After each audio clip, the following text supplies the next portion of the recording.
Previously on Unbalanced Encounters.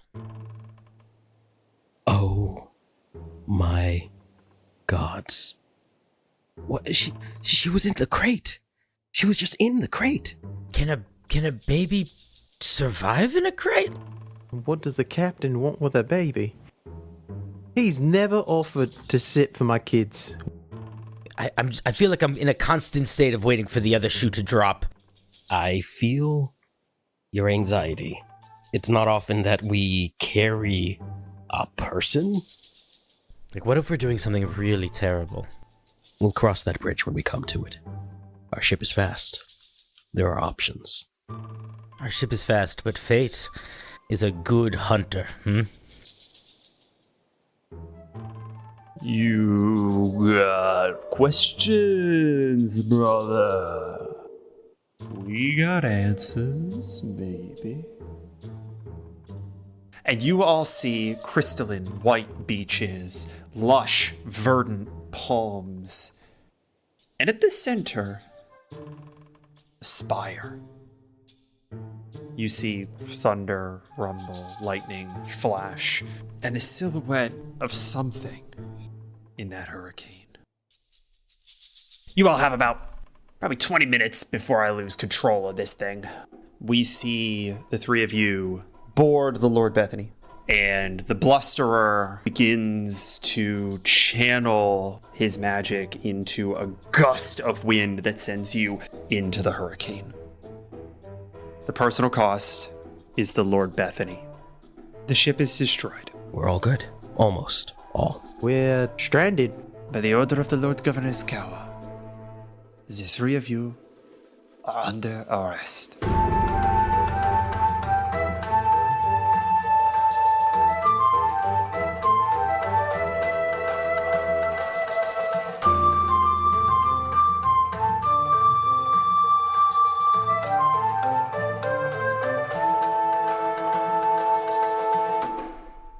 Ahoy, one and all, and welcome to another episode of Unbalanced Encounters, the final part of this Rapscallion adventure. I'm your host, Patrick Perini. Say hi, everybody. Hi, everybody. Ahoy! Ahoy, mateys! Yo ho ho. Avast. We rejoin our heroes and the baby Saphira on the docks of the bustling port town Split in the northeast of Astilla. The wreck of the Lord Bethany bobbing in the waves. And the wardens of this town, under the control of the Lord Governor's Kawa, have decided to place you under arrest. And the woman that is currently standing in front of you, who is flanked by several guards. Again, tall woman, brass armor. She has a rapier with a basket hilt at her hip, short, kind of close-cropped blonde hair. Says, by the orders of the Admiral Typhus. Thank you very much, Kathy P., for that name.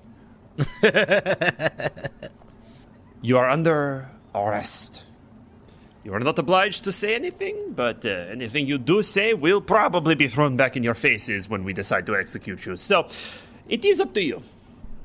Question. Yep.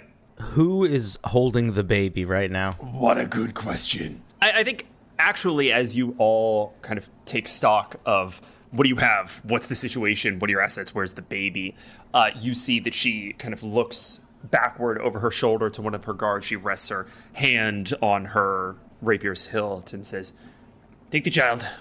Excuse me a moment. I must ask why we are being put under arrest. As you can see, we have a child in our care. I would not want to give away my child to you. Okay, all right, I like this. You're straight up trying to lie and say that it's your child and not the child that you've absconded with from Mare Sanctorum. Abscond is such a harsh word. It is a very harsh word. Why don't you go ahead and roll me hoodwink, please? I will do that. That is a 10. I don't add anything to polish, but I don't take anything away. 10 on a hoodwink is very good. That is a complete success. So, they've bought your story for the moment. I think she looks at you and says, "Your child, huh?" Yes, can't you see the resemblance? Puts her hand up to stay her guards for a second. Kind of cocks a smirk. "Where are you from?" "The three of you aboard what we believe to be the wreck of the Lord Bethany." Well, I'm from... That's odd. I can't seem to... Mine looks really concerned. Hoagie's gonna turn to Kind for a second. We'll deal with that later. Where we're from is irrelevant. And then I'm gonna look to Kind to be like if that was the right thing to say. I mean, we were just here resting after our shipwreck and immediately get accosted. Is that the right word? I think accosted would be appropriate here in terms of describing the situation. For you see, an admiral in her Lord Governess's navy has put out word that 3 men aboard the ship bearing very similar markings to yours have absconded with a small child that is rightfully the property of the Empress. Now, you say that this child belongs to you. An interesting assertion. One that I am willing to entertain, if you may tell me where the child was born and where you are from. And I think at this moment, for Hoagie and Kind, there is an element of... Wait, why? You know that Marv is from somewhere. You probably know the name of the town. Yeah, we grew up together. What's happening with Marv?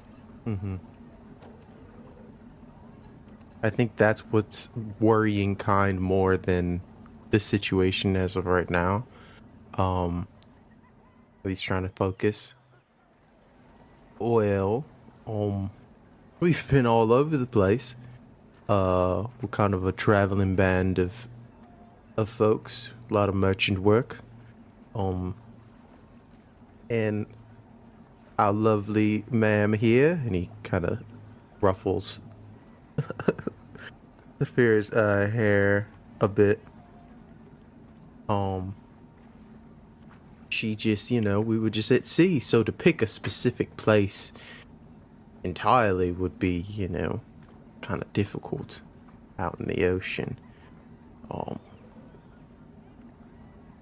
It's not about where you're from, it's about where you end and whatnot. And That's so true. That's so true. Spoken like someone who has spent the vast majority of their life outside of the law. No?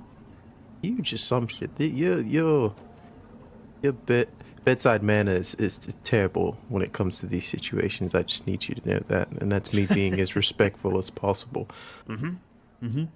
She snaps, and you see that the three guards that are sort of flanking her kind of step forward exactly one measured step. There's one man who has a tower shield, and behind him, left and right, there's one woman and one man that each have pikes that shift them into a more aggressive position forward. I don't think Hoagie is picking up the weirdness of Marv not remembering where he's from, because Hoagie just saw Adrian and now is not sure if Adrian is like alive or haunting him, and is just kind of in a weird headspace. And he sees that Kind is also like, he seems distracted.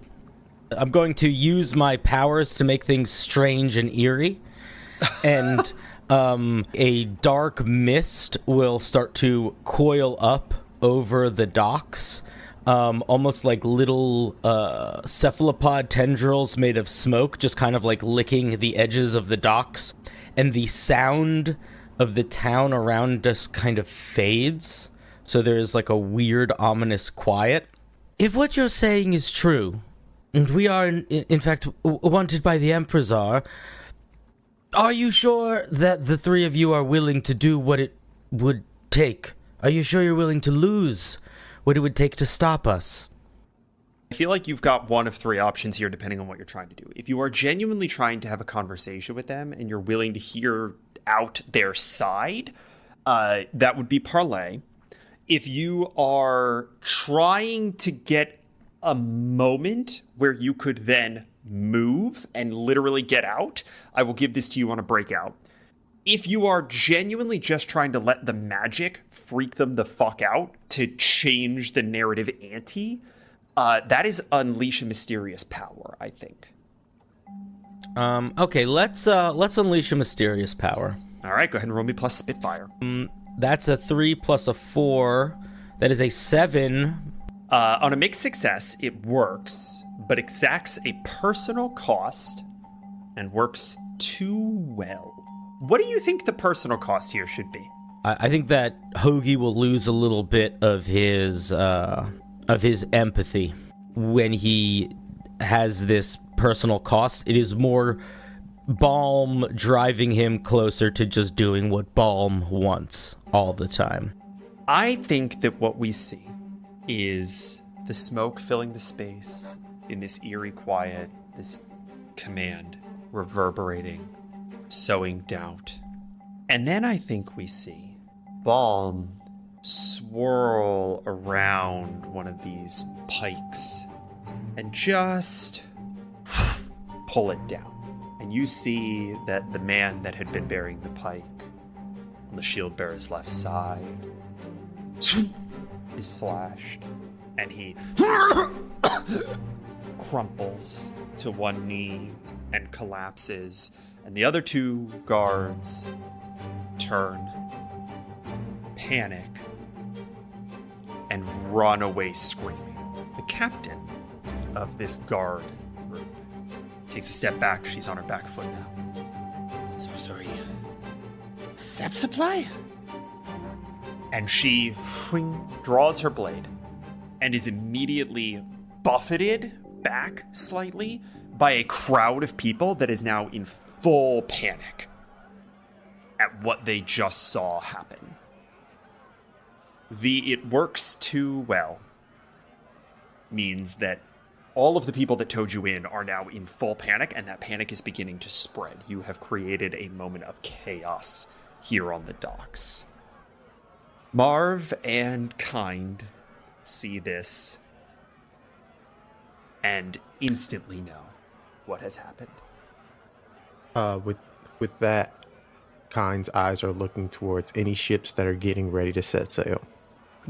There are probably very many here. Why don't you go ahead and make this part of a size up? Oh, 7. All right. Hold 1. You can also hold an additional 1 if you stick your nose somewhere where you shouldn't. And so what hold 1 here means is that you get to ask me one of the following questions. Where's the true danger lurking? Where are the signs of hidden treasure? What strange secrets lie just beneath the surface? What here is useful to me or my crew? And how do you safely blank? You can make that 2 questions if you stick your nose somewhere it doesn't belong. We're pirates. I'm gonna stick my nose where it doesn't belong. But one of those is gonna be what is helpful to me and my crew. Okay. All right. What is helpful to you and your crew is, first and foremost, sort of the chaos that has been created here. You see that this guard captain is sort of struggling to push through this crush of bodies that is now moving in and around all of you. But then you look up and you see, oh, we're at a very, very busy pier. 3 docks down, there is a one-master ship, crewed. You see the last of them bringing on barrels of water, so it's probably also laden with appropriate cargo and provisions. It's ready to go. You just got to get on there and convince them to take you with them.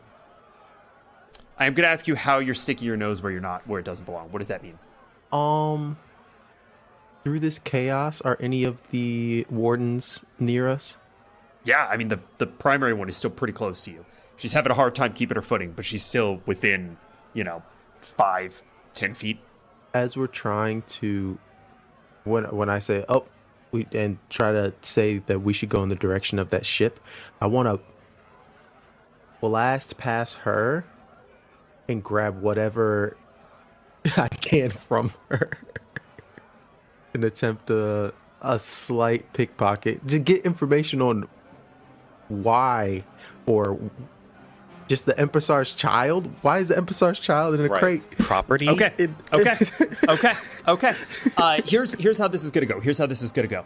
You look at Marv and Hoagie. You make eye contact with the ship that you've noticed through the chaos. You are going to then take 2 big steps forward and just collide with her and immediately start to basically do this sort of pickpocket situation. And you actually find a scroll attached to the outside of her rapier sheath. And you grab that, and she's obviously struggling with you. She's wrestling with you. She takes her rapier and runs it through your flank. You take 2 harm. And then you pull away, feint, and take 1 step away from her, effectively disengaging from that fight. You can close with her again if you want, or you could get away. You have a piece of information, but you have not had time to look into it yet. That was just a distraction to open some space for my friends. It worked. Start heading that way. Just wincing a bit, like, all right, let's go. And then charge that way. Are you okay? Never better. Yeah, just running down the street.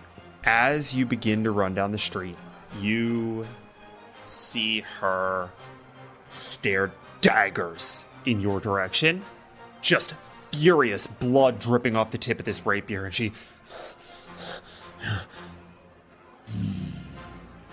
she calms herself and whips the point to Marv and the child. Okay. I think Marv was a little bit shocked and trying to sort through why he couldn't remember where he was from, but this more present danger sort of snaps him out of that shock, and he holds Saphira a little bit closer to his chest, and I think Marv is just going to try to just like barrel through her using his body and the bulk of him, like get Saphira on the far side and just stiff arm past this one. All right. That is a breakout if ever I heard one. Please go ahead and roll me 2d6 plus blood. Could I what's up? use a bond to help Marv, or do I do that after the roll? You do it before the roll, so you can give him a +1. I think that in that moment, seeing that, I sort of brought back. I was focusing on like the dead body and the weird smoke, and I see how unnerved Marv is, and there's a moment where the smoke just kind of like pulls back, and I'm just gonna put my arm on Marv's shoulder and give it a little squeeze and sort of be ready to like push behind him to barrel through. That's going to be a +1 to that roll. Go ahead and burn that bond. 7 + 1, that's an 8. That is a mixed success on a 7 and 9. We both choose a complication. Your options are you suffer harm or mark trouble, you run into an obstacle you didn't expect, you lose track of something important, or you bring something nasty with you. I think I'm going to suffer harm or mark trouble. Okay. I don't think I'm going to have you mark trouble on this one, because I do genuinely think that she wants that child. So you start running through, you try to push past her, and she, boom, clocks you in the face with the basket hilt of her rapier. You take 1 harm, ignoring armor. Got it. But manage to twist free and take a few steps forward. The other thing that I'm going to give you is that you run into an obstacle you didn't expect. However, I'm going to hold that until we're a little closer to the ship. I think seeing that, if Khan's like running for it and then he turns back and he sees Marv get punched in the face and this woman didn't chase after him but stayed with the child, he would definitely turn back and pull out that wonderful, was it a ruby encrusted fire blade. And if she's reaching for the child, she's gonna lose that arm. Woo! Okay, we are getting into a scrap here as Kind lunges for this woman. Go ahead and roll me 2d6 plus blood. Oh, that's a 12. That is a full success. Let's fucking go. That is a full success. Okay, so here's how this works. You have an option here. You can ignore her harm, right? Or you can take the ante. When you take the ante in a situation, you spend it like a bond to do one of the things that you do with bond. In this instance, I think that's going to be Mark Trouble lose an arm. Yes. Okay, I'm gonna take the damage. Okay. You run at her with this knife drawn, kind of underhand grip, and she is ready. She twists her hand around her hilt and runs you through as you run to her. And then you take the dagger. You see a searing glimmer along its sharp edge. And you pull it through the flesh of her arm like butter. And it drops to the ground, pulling the rapier out of your abdomen. 2 additional harm, ignoring armor. You are bleeding pretty profusely, but surprisingly, it seems like she missed anything terribly important.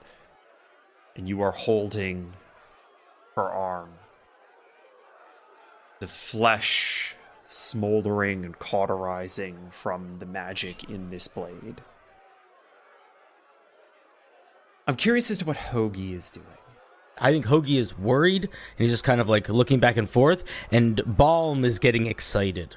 There's going to be a moment where there's like a little bit of like a crackle of that heat in the incense smoke, and he's going to push past against it, and he's going to grab Marv by like the hilt of his coat and be like, we got to get out of here with that kid before this gets worse, and start just trying to drive Marv and Kind through and try to like push back against using Balm in this moment.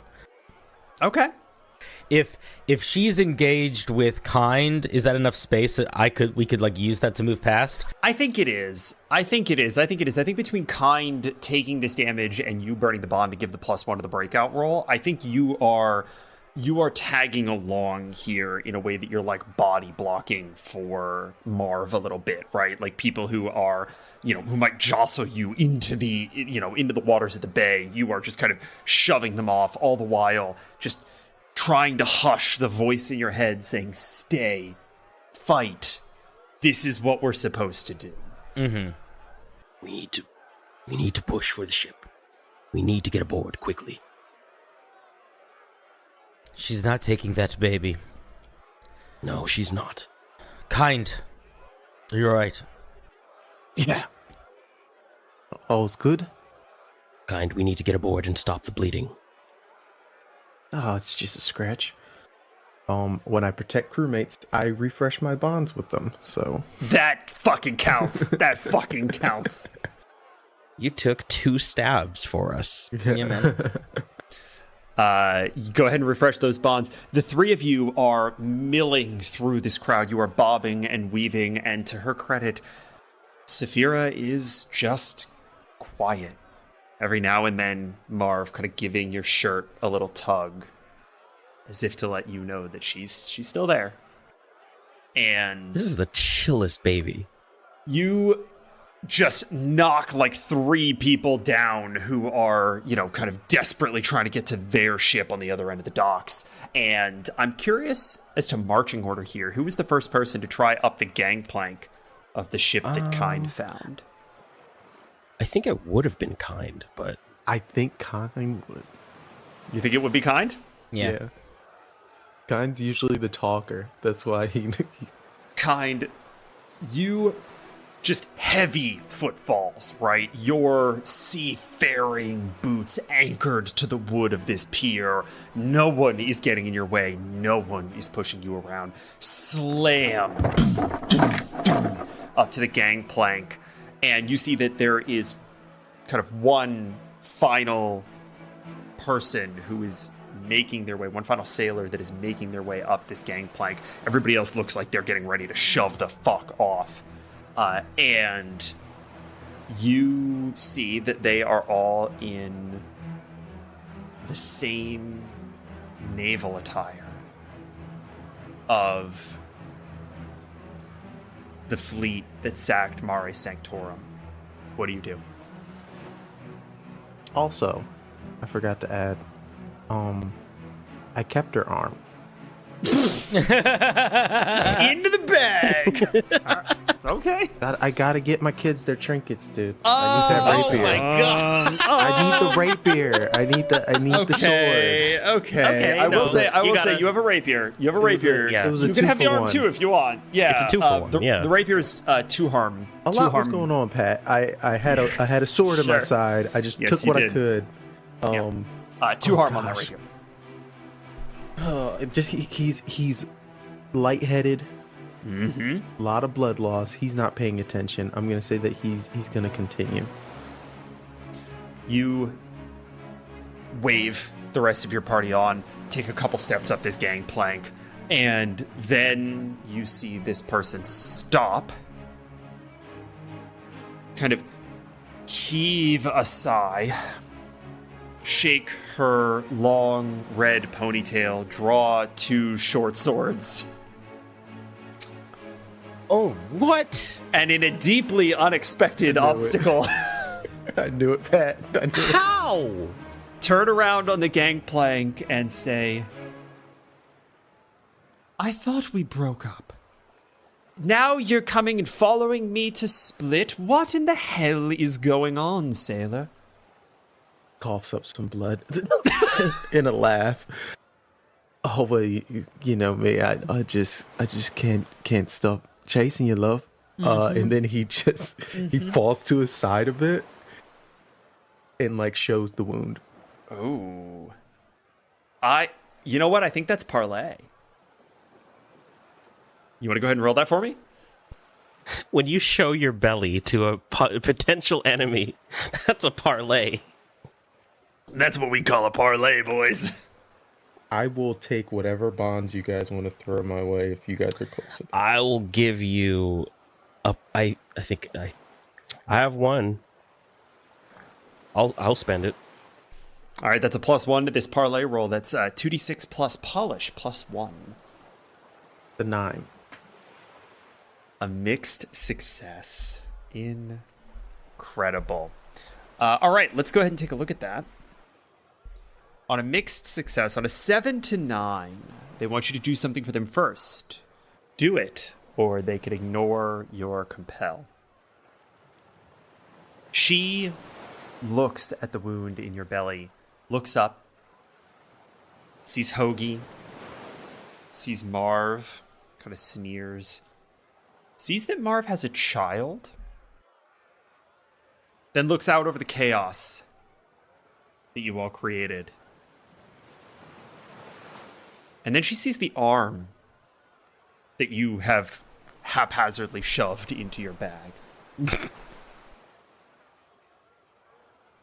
And she takes both of her swords, puts them to your throat in that crossed blade kind of way, and says, all right, now, love, play along. And leans back and says, in the name of the Empress Saul, the 3 of you are under arrest. You are to board their Majesty's ship immediately, where you will be placed in the brig and taken to the rightful, Admiral, at the rightful. Yes, that's good. Admiral. You're doing great. You're doing great. Yeah. Now, all of you, get on the ship. Come on, let's go. We're horrible, and he's just nodding like to y'all, like, good, let's go. Giving Kind like one of those like one arm supports, like one arm around my neck as I'm baby in the Bjorn. Kind's arm around my neck as I'm trying to help support his weight as we board. And the three of you are marched onto this ship. And as you're walking, you actually see a handful of faces that really don't look like the Kawa Navy. In particular, the first person that you see is a tall man, big shoulders, bright red hair, big bushy beard, wearing a naval jacket that just doesn't fit, right? It's like 4 inches too short, right? And he is in the process of like sweeping the deck and clearing debris out of the way, while a little halfling with similar red hair in a coat that's way too long for her, like, scrambles to tie some rope. And then you get a better glance. That's a child. Right? That's not a halfling. That's a child. Full-fledged kid just running around the ship. And the further you get onto this ship, the more it starts to piece together. These aren't the Navy. These people took this ship from the Navy. And Sabrina makes a huge show of marching you down to the brig. And she pushes all three of you into the room, steps in herself, and slams the gate behind her. And takes a seat as the ship begins to shove off. You three have made it out of danger for the moment. And Sabrina sits down, kind of kicks her heels up on a little stool and says, "So your escape plan didn't really go very well, I take it, huh?"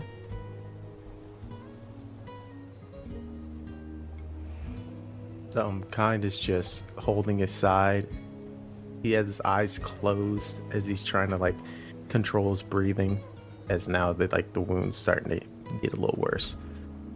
He's not talking right now, just focusing on his breathing. I'm gonna start ripping up just like what can I make bandages out of? I'll just take like my cloak, I guess, and start ripping that into you pieces. Start to go ripping the cloak, and Sabrina's like, stop. I mentioned to the O'Rourke child to bring something down. She'll be down momentarily. Hey, I'm fine. Hoagie, how you doing? You're not fine. You're going to be fine, but you're not fine. You're very stabbed. Very much stabbed. It's a scrap. We've been through worse. Hoagie, that was a great distraction, mate. You did great. Yeah, it was alright. Bomb. I didn't expect anyone to die, but Kesara, I suppose. That was brutal. Yeah, our escape was problematic at best. It was not so much an escape as a prolonged attempt at escape. I mean, all things considered, we could have killed a lot more people, so maybe it's not the worst. And Saf seems like she's okay. Are you all right, little one? Boop boop boop. And I'm gonna poke at her with my gold finger. She just like giggles, just grabs for the finger, kind of pulls you in and closer. Why do you think the Emperor's says that they own this baby? The choice of words was odd. Kind, remember you have that scroll. Oh, wait. I think she gave me a hand on the way out. And he tosses the arm out. Oh my god. Oh my Oh, god. dude.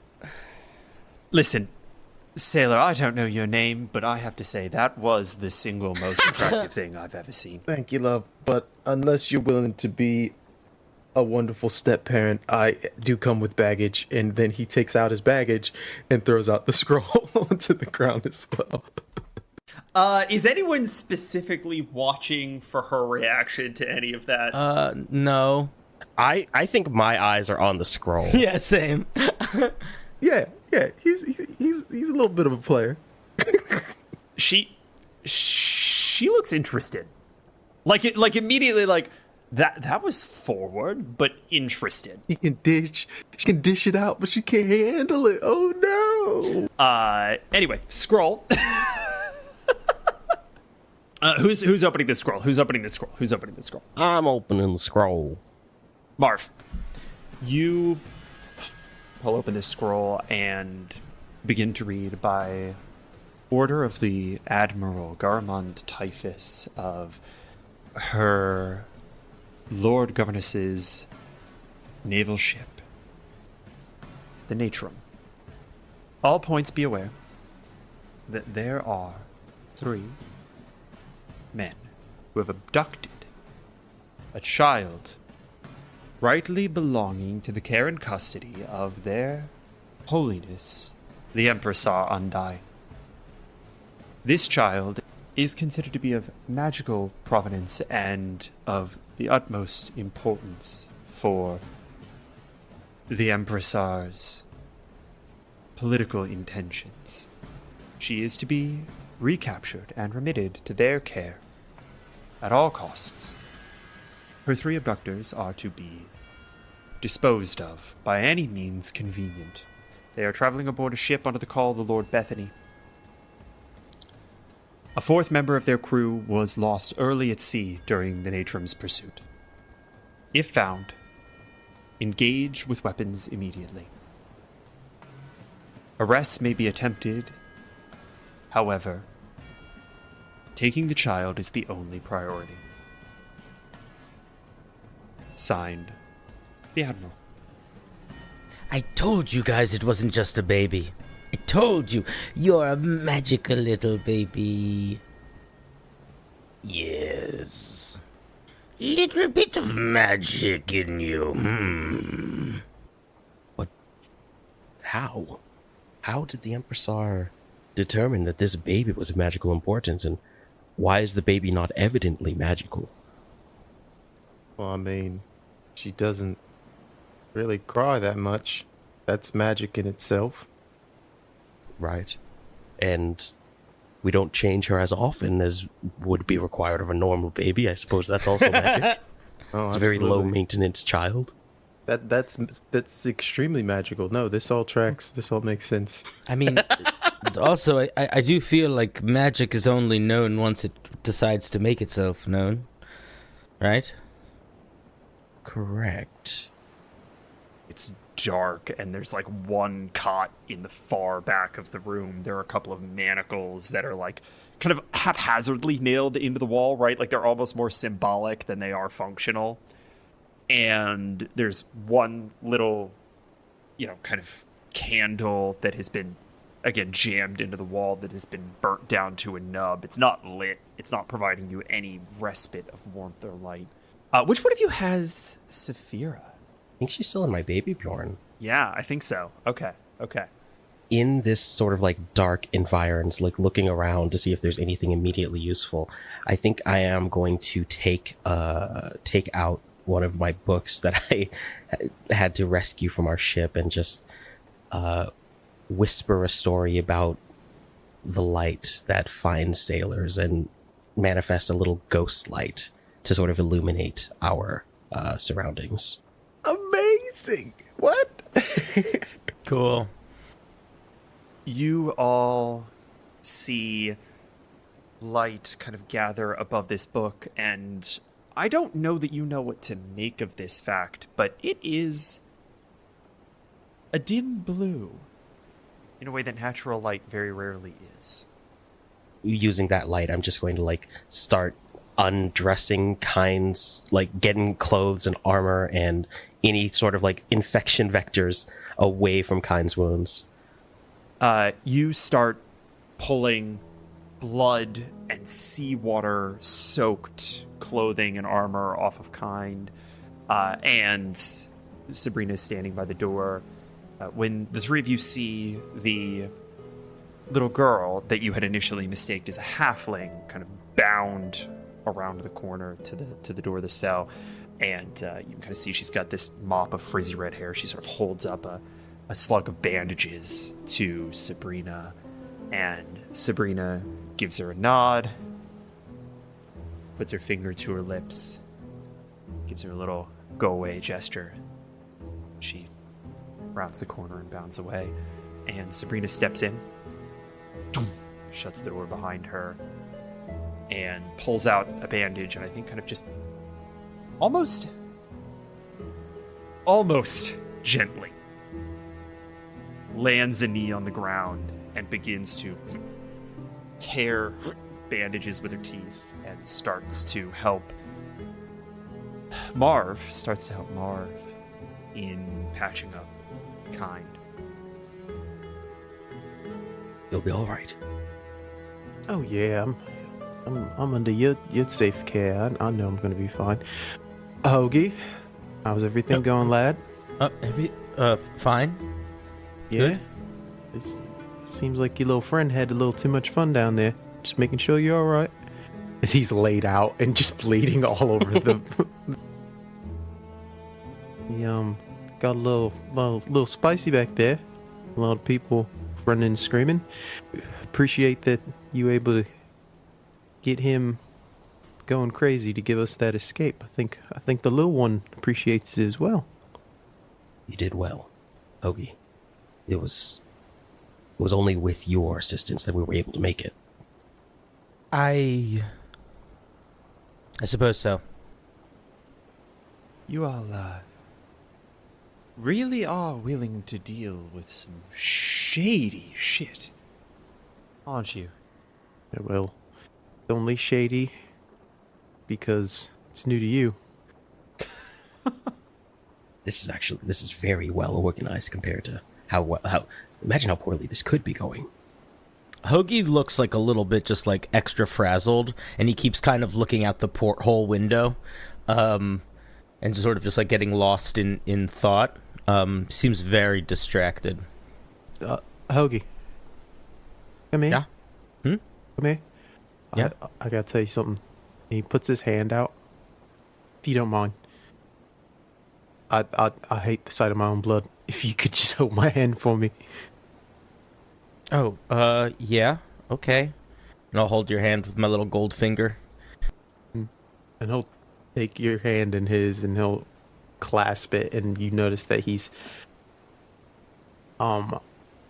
sweating profusely, and there's a fear in his eyes.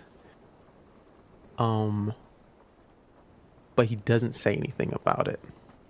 As the two of you clasp hands, Marv notices this first, and then the two of you notice sort of a beat later that Saphira starts to scramble a little bit out of her baby Bjorn, reaching for those outstretched hands. You're gonna get all bloody.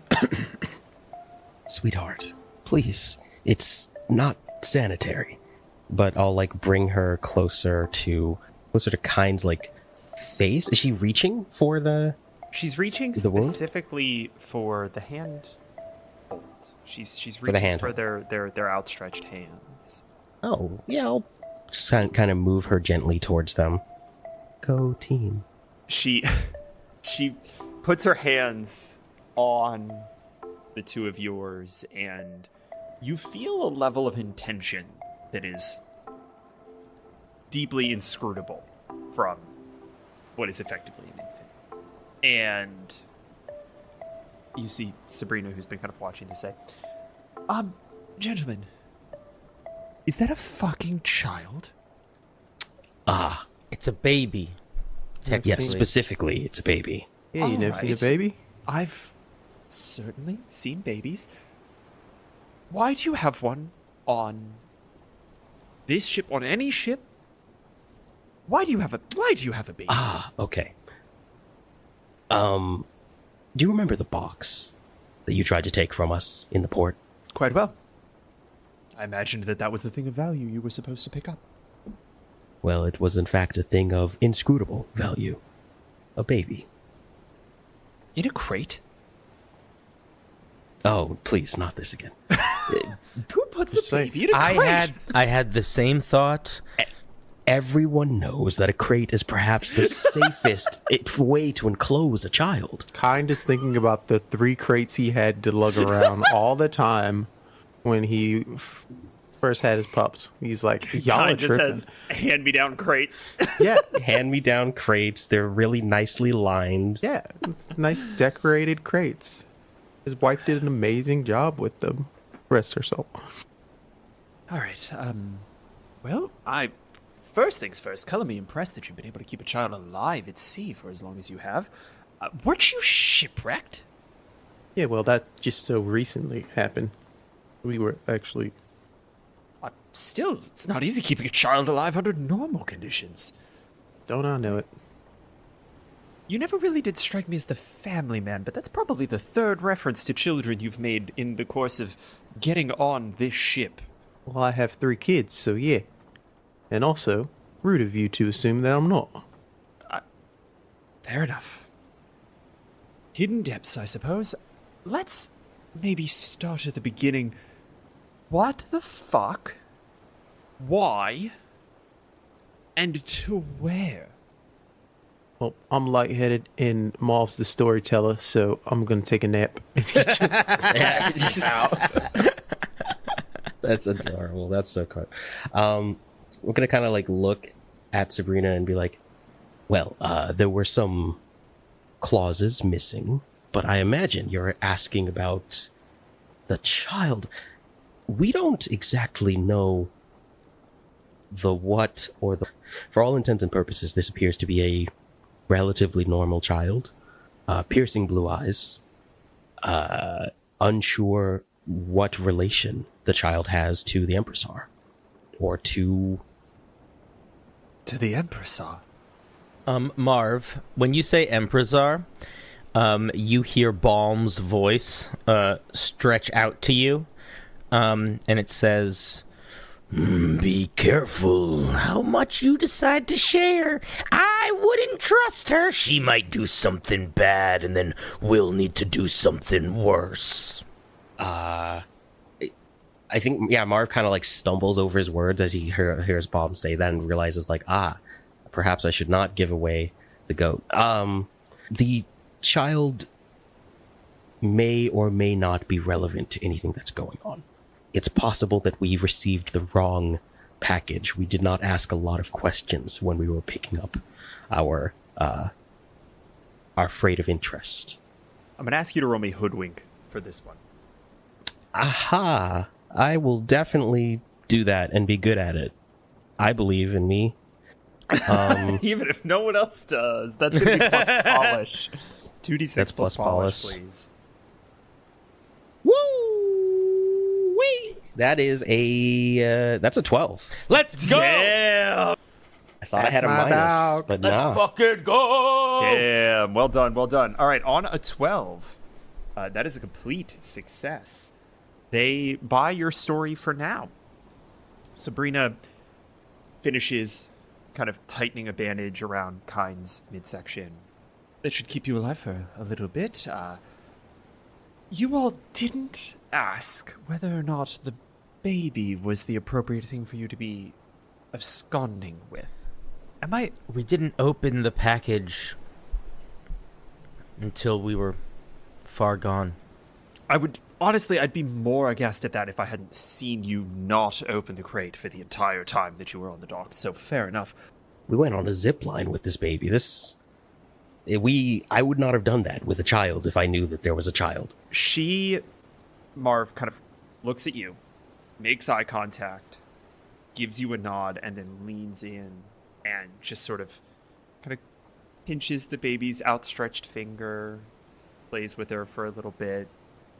And you see that she's almost assessing. There's a practice in this gesture that suggests that she may have done this once or twice before. And she says, "She seems no worse for wear for the zipline experience, but where are you planning on taking her? You all just got aboard our ship. I mean, listen, I understand why you got aboard our ship. You got aboard our ship because you had nowhere else the fuck to go. But we're headed west. We have a crew full of refugees, currently in disguise, that we're trying to get as far away from Imperial Holdings as is possible." I understand that you have an intended course. However, would it be possible for you to make a slight detour?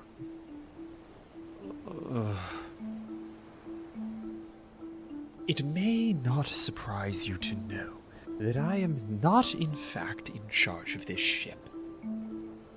I can go speak with the captain, have a word, see if we can divert our course at least marginally, but it would depend a great deal on where. What's the captain's name? She sits back and says, "An old hen by the name of Woodfoot. That is named by James. Thank you, Patron James. Captain Woodfoot? He's with the ship. This is his ship. This is the Kawa Navy Renegade." Maybe I should talk to him. You three are currently stowaways. You understand that? I'm pretty good with talking to people. Is that true?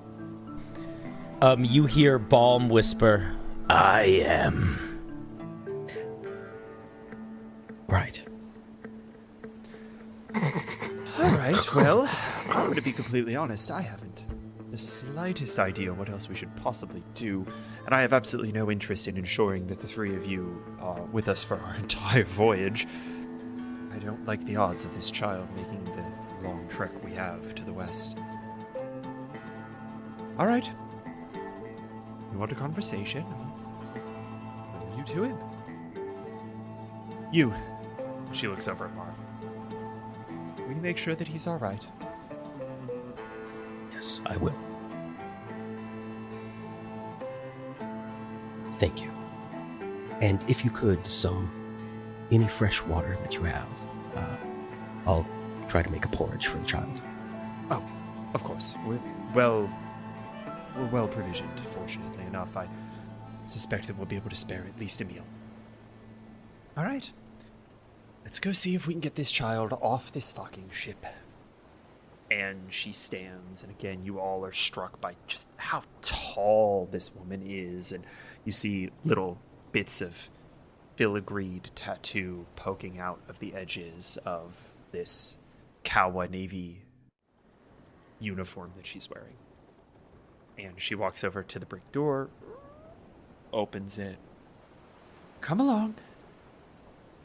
You see Hoagie sort of put his hands in his sleeves, head down, and just follow. And we cut. You are in a very sparse and utilitarian room on this ship. You see maps on the wall marked out in lines of ingress and egress, a battle plan of some kind. There are books, ledgers, charts, and astrolabe navigational tools.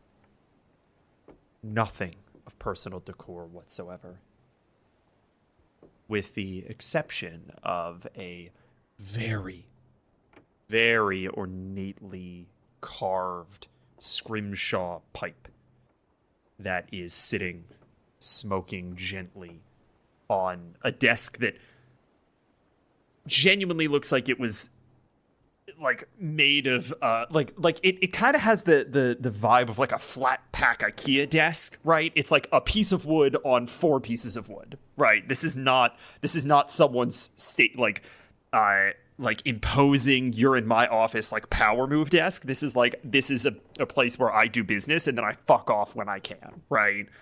And standing over that desk is a man who has a long kind of gray beard and mustache that comes down to this like weird trapezoidal end, so that it kind of comes to two corners. He is balding with a very bad comb over. He is wearing the captain's uniform of the Kawavar Navy, and true to his name, he is missing his left leg and has a wooden peg that seems to be scrimshot in almost exactly the same style as his pipe. Like he got the same person to do both at one point. And he's standing over this desk, staring daggers into Hoagie.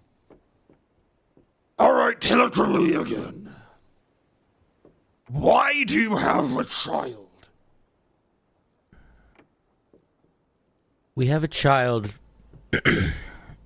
Captain. We have a child because of the same reason you have refugees.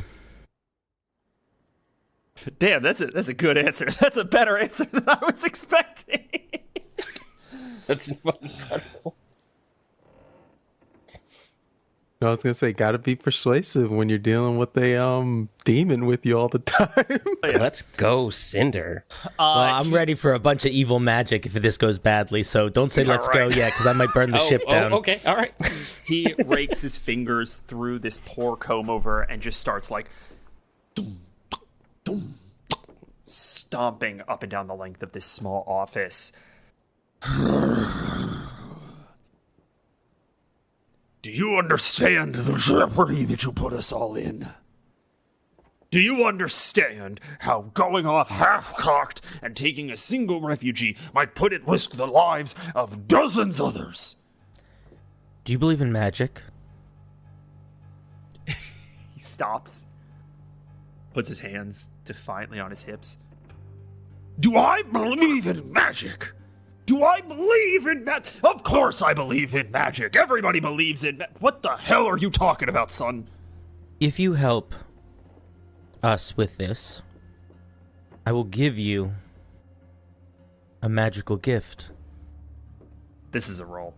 Go ahead and give me. This is going to be parlay. You're very clearly talking to an interesting party. You've told them what. Well, yeah, presumably you've told him what you want. And you're giving incentive. So go ahead and roll plus polish. And I'm gonna give you a +1 on this one for that incredible volley of refugees. Well, that's a 7 plus 1 is an 8. On a 7 and 9, they do what you want. They want you to do something for them first. Do it, or they can ignore the compel. He puts a hand to his temple, kind of rubs it and says, I'm gonna give you the benefit of the doubt. I'm gonna choose to believe that you're not trying to bribe me personally and instead contribute to the cause. What exactly are we talking about? I am not alone here. I have a traveler. And they can do many things. So what to contribute to the cause could be a great many things. Do you need financing? Do you need better weaponry? Is there somebody on the ship that you need something from? he's genuinely tempted. I think he's turning this over. And I think he stomps back to his spindly little chair, heaves himself down into it, and where exactly do you need us to leave you? Shipwrangle Cove. Or as close to it as we can get. I'm assuming that you're going to be able to point that out on a map. and he points up to a map. And Shipwrangle Cove is the kind of place that like people have probably heard of, but it's not a very commonly sanctioned place to bake into cartography. I pointed out on the map. isn't far out of the way. So what do you need? A weapon? Gold? Someone to do exactly what you want? He looks askance, ponders this for a moment, and says, The only hope that we had of getting away clean was that Typhus wouldn't leave the siege before the end of the first week.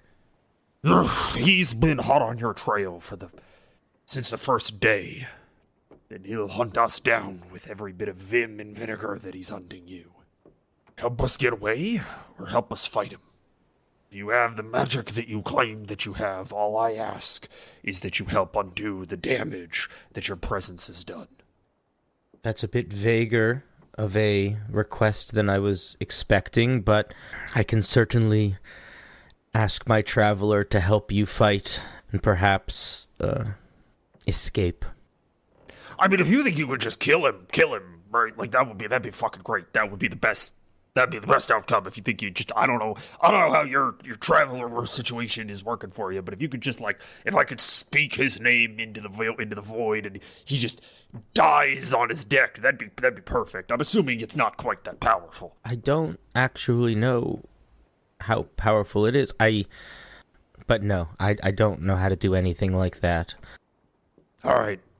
and he stands up, turns around, pulls open a filing cabinet, pulls out 3 sort of parchment folded envelopes, and throws them onto the desk, and out fall 3 Kawa Navy uniforms, each roughly your size.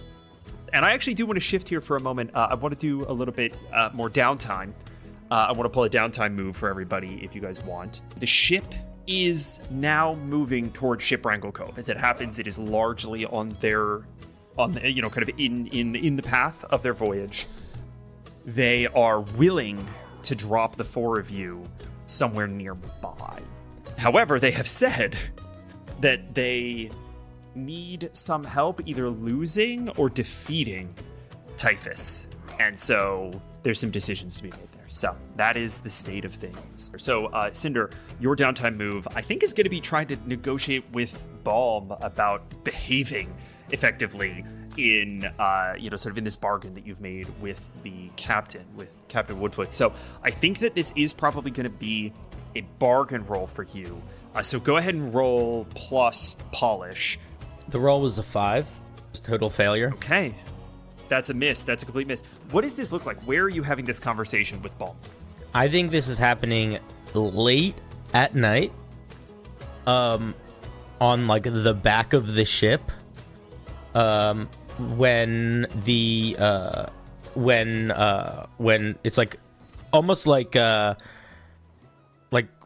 when the only people that are awake on the ship are maybe like somebody who's like manning the crow's nest, and somebody who occasionally comes to make sure the angle of the rudder is correct, but like no one's even manning it right now. It's just like it's like they have the thing where they have the wooden lock in, and it's just like set on trajectory, you know? Yeah, absolutely.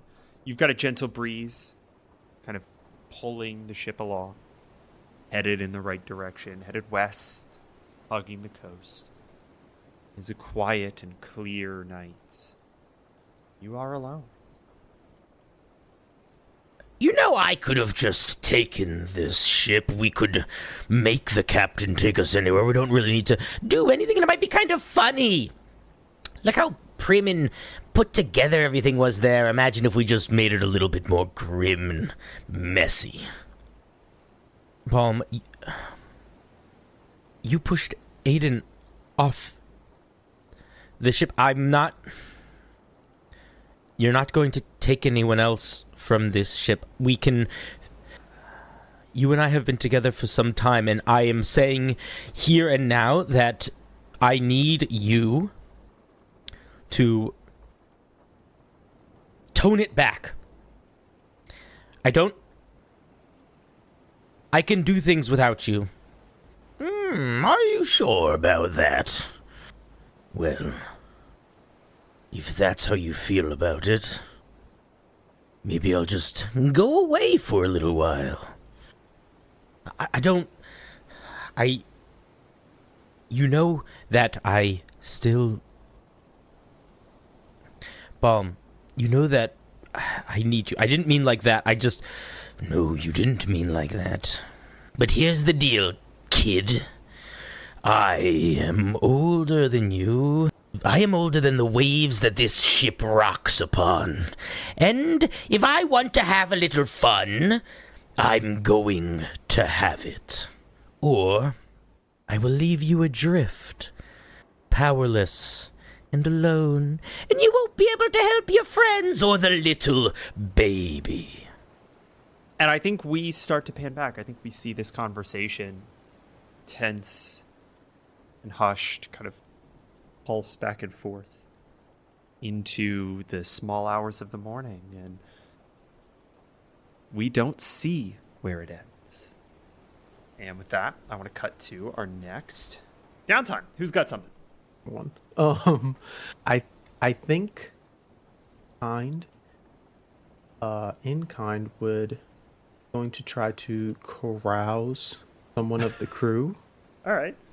And in the only person that he has a type of any connection whatsoever is Sabrina. So what a great use of carouse. I'm envisioning that it's just like her making sure you're not going to die, and you like trying to be entertaining from your wounded bed. If there's one thing Kind's good at, it's shying away from his own problems. It's almost like that's a major theme of the show. Do me a favor and go ahead and roll. Spend the one treasure and go ahead and roll me plus polish. Kind of whispers to himself an apology. Like, sorry, Pops.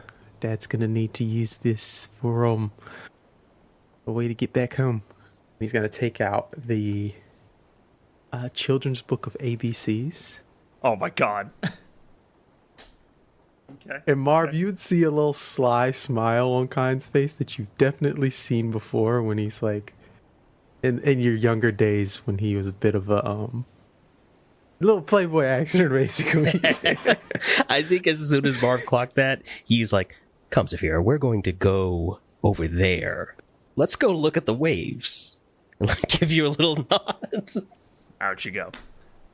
And then he pretends to be as if he's been asleep this entire time. He sees Sabrina and he's just go, I love, appreciate all the assistance in making sure that me and my mates able to get on this here ship. I appreciate it, and he takes out the book. My girls really appreciate the dad being back home. Oh, and he just lets out a over dramatic, just wincing. She rolls her eyes a little bit. What was that polish roll? Oh, that's right. I have to roll. The 9. A 9 is a mixed success. Mark 3 luck. And I think Sabrina rolls her eyes real hard at that. You're not fooling anyone, you know. I've seen the scars. You've had worse. I've seen the tattoos. I know you've needed to have worse. Guilty. Just making sure me and my mates, well, mostly my mates are alright, I'm not doing it for the three of you. You know that, right? Elaborate. I'm doing it for the girl. And I'm doing it for your girls. Oh, well. I guess, they appreciate the assistance for the little one. She doesn't really have, well, I guess Marv at this point would be the closest thing to a parental figure. Sabrina visibly shudders when you say that. Well, he's good with books. She'll have a wonderful education, if anything. Kind, please tell me, do you think, in your estimation as a father, that being good with books is tantamount to being good with children?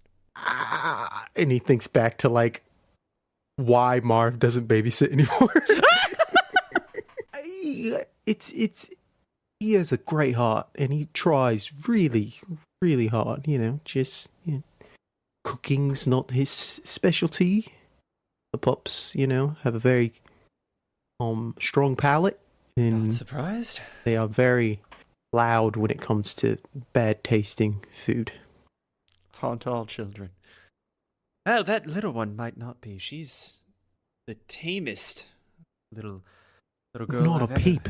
No, Not a one. peep. It's honestly a little disconcerting. She's just okay with everything happening all around. I chopped off a woman's arm today. Nothing. Oh, and he pulls that out of his bag and takes the sword off of it. You have a cork. A what? Like a cork. From a wine bottle? Yeah. She reaches down to the wine bottle that she's been drinking this whole time, pulls the cork out, and hands it to you. He takes the wine bottle and the cork, takes a swig, hands it back to her, and he takes the cork and he puts it on top of the rapier. Safety first. It's just for one of my little ones really going to enjoy this. And then he's like trying to pry the hand off the blade because of the what's it called when Rigor mortis. the rigor mortis kicked in on the arm. So he's like, That's disquieting, gracious. it's just an arm, and he just tosses it to the side. So why are you so interested in, making sure that these lovely young ladies have positive role models in their futures? And the facade of being weak just disappears. It's an awfully personal question, but I suppose I could kill you if I don't like the way you respond to the answer. That's the world we live in. My parents were never around much. My fathers were often very busy with their other children, and my mother was always off on some excursion or adventure. I know what it's like to grow up without a parent, and I have little interest in inflicting that on anyone else if I can help it. Yeah, family is important. I'm sorry you had to experience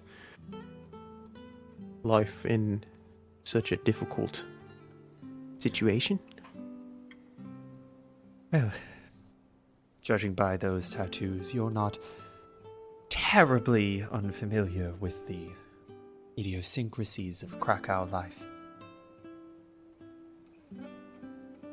No, but I've learned that if I embrace the pain that comes with the journey, I'll become stronger for the ones who need me for. She looks away. Lets that settle in. I suppose so. Well, hey, as someone who was, no pun intended, kind enough to make sure that my family was safe and secure when that need be, you are always welcome to assist again if you feel you would like to. She screws up her face, takes another long pull from the bottle of wine, and says, "Listen, friends, you fight relatively well, and you cut a relatively attractive figure, but I don't know that I'm interested in giving up a life at sea." I never said you need to give up your life, love. Just saying if you want to, have a little vacation. Treat yourself every once in a while. She smirks and says, "Tell me about the cove. Tell me about Shipwrangle." And I think that's where we end the scene. With a bottle of wine. Oh, you behave, baby. No, Oh, Oh my god. We're pirates, dude. Behave. You give me Oh a my big Lord. old muscle mommy? Come on, man. Listen, Had to it had to happen. happen at some point. It needed to happen in some campaign. Marv, what are you getting up to in this moment of downtime? Marv sort of like went up above decks for a moment to get some fresh air. And I think he's just sort of looking out on the horizon. And he's just sort of rocking Saphira back and forth, trying to like counteract the waves as they bounce the ship. Well, I didn't expect Kine to be getting so familiar with Sabrina, but I'm happy for them. It's been a long time since I've seen him so enamored. Oh, you don't need to hear about this. Saphira just nods sagely. You look so erudite for a child. I've never seen an infant that... You really seem to understand what I'm saying. She grabs one of your fingers and just starts, like, gnawing on it. You're the wisest of us all, Saphira. That's probably true. I think Marv sort of like recalls that he picked up an interesting book. You have a book that effectively documents the experiences of the people of Mare Sanctorum. It's an anthology of these oral traditions and folk stories and just lives of people of Mare Sanctorum. And then I believe you also picked up a couple of schematics that you were not able to immediately identify. Okay, yeah, I think Marv is going to look for a quiet room or like corner of the deck, somewhere isolated if he can, and somewhere with a door preferably, because I think he's gonna do magic about it. Okay, I think that is a surprisingly difficult thing for you to do, but I do think that you find a bunk that is currently unoccupied. It looks like it's largely, sort of occupied by people who are otherwise busy at the moment, and I think you shut yourself in and take it away. So I think the first thing Marv does is he's going to grab Saphira and take the Bjorn and sort of convert it into a little, like a sling hammock thing situation to hang from the rafters. Like, we're going to put you up here for a moment. I'll need my hands free. Be good. And then he's going to just start laying out all of his ill-gotten knowledge, just spreading out the schematics to take a closer look at those. And then opening the book as well to sort of like absorb all of it as quickly as he can. I'm curious as to what you're hoping to achieve, if anything specific. Is this fact-finding, or are you trying to use this somehow?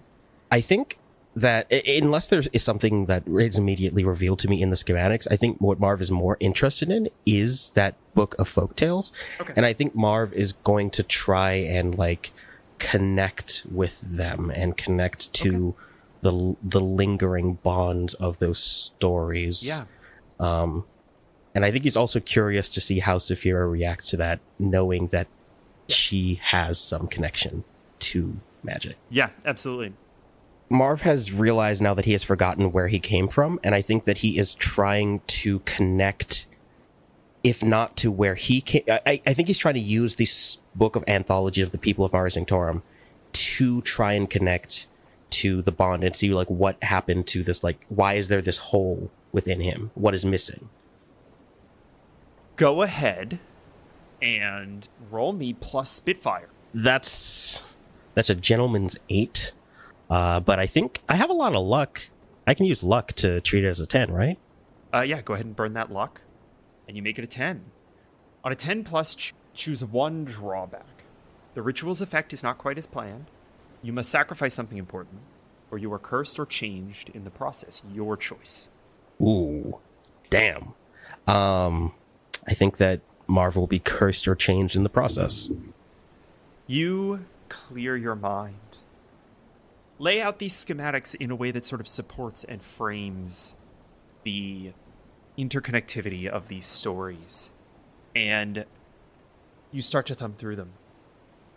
And as you visualize the lives of these people, often officials, high-standing merchants, sailors, or magicians of Mare Sanctorum, but very frequently winemakers, people who were responsible for infrastructure, farmers, custodians. You start to see that there are little static electricity bonds between the pages and the lives of these people. And I think that as part of your obsession with books and story and narrative, you have become a bit of a deft hand at binding as well. And I think that you pull out a knife and you start to very carefully remove some of the pages that seem to be more heavily interconnected, and you lay them out in this web. The bonds begin to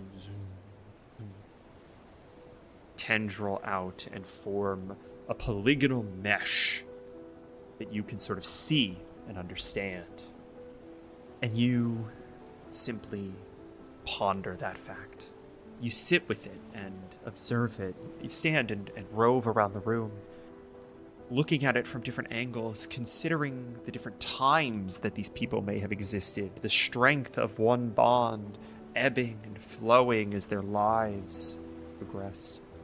And you start to see something that is almost always true about the written word or the spoken word, that the narratives representing the lives do not form the complete mesh of bond that life does.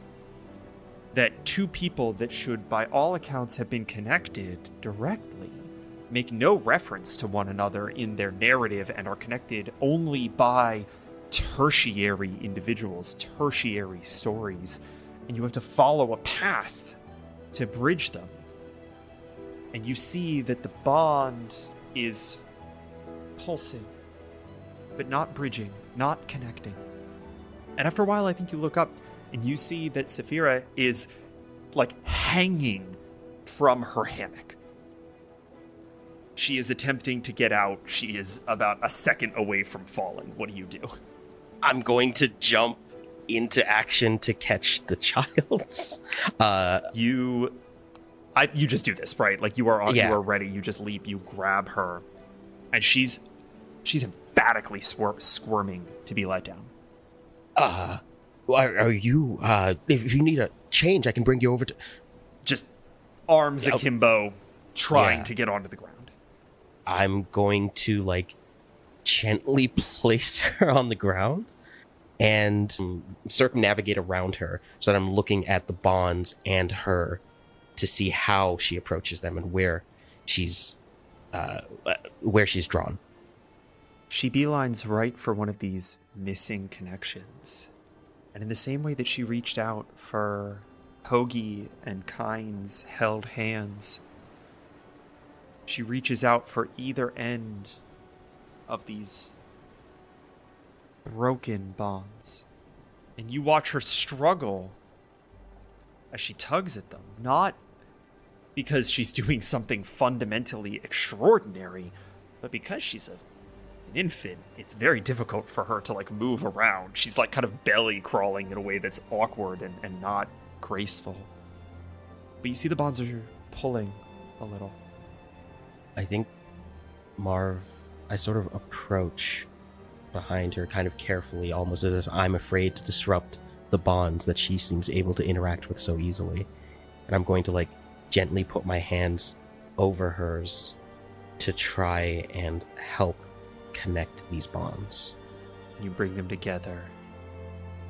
You feel her hands pulse with the heartbeat of the world as she reconnects them.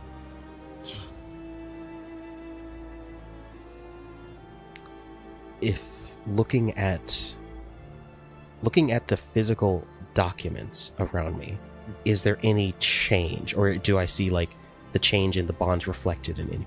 Yeah, you see that they are now interconnected. And while the text of the narrative hasn't meaningfully changed, the words on the page haven't meaningfully changed, you understand in a very clear way, in a very cleanly inferential way, what these two people would have meant to each other. Oh my.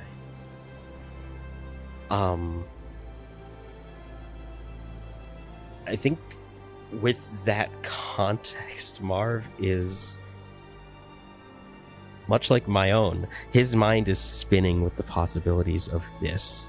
And I think he's going to start looking at the other broken bonds throughout the room and understanding that the ability to draw inference is damaged by the loss of the bond. Are there more broken or severed parts that we would be able to reconnect? I think that you start scrutinizing these for that, and you start looking, and maybe there's one more that you manage to sort of pull together. And I want you to take a trouble. You are now obsessed with the potential of this. And I think the camera pulls back as we watch you lose all sense of space and time and priority into the potential of this energy, this power, this ability that Saphira possesses. And we cut to the crow's nest. And a gangly teenage boy in a Kawa uniform, way too big,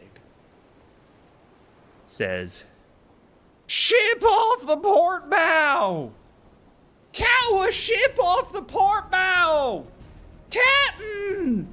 All hands!" It is 4 a.m. You are being tailed by the Natrum. Admiral Typhus is maybe a half hour away from broadsiding you. You all have a new ship. I am going to let you all collectively decide how the ship is going to behave up to a point. And so if we kick over into hand-to-hand combat, close quarters combat at any point, I'm going to pull some of those decisions back to the captain and run it a little bit more narratively. But for the moment, you have a lead, which means you have an opportunity. Hoagie has agreed to either get you all permanently away from the Natrum or fight. Kind, you're ambulatory again. Okay. Go ahead and mark down your harm as appropriate. Hoagie, Marv are probably in pretty different parts of the ship, but it wouldn't take too long for you all to come together. What are you all doing, and how are you approaching this? I think Kind would look to Hoagie's lead on whether we're trying to outrun or fisticuffs. I think we're fighting? Is that the vibe I'm getting? I'm down to fight. Yeah. Hoagie, are you feeling kind of ambivalent about it? Oh, yes, we should fight. That was You alright there, Hoagie? Mm-hmm. Okay. You sounded a bit... I'm good. All right. You and Baum getting along very well, Hoagie? Yeah, we had a talk the other night. It went pretty well. That's good. Good, clear communication is... Yeah. Boundaries were set. Outstanding. Cinder, do I need you to roll a hoodwink? Probably. That's a 6. Hoagie's lying to us. If what I think is happening, I'll let you use Spitfire instead of Polish. Oh, well then that makes it an 8. Okay, that makes success. Marv and Kind.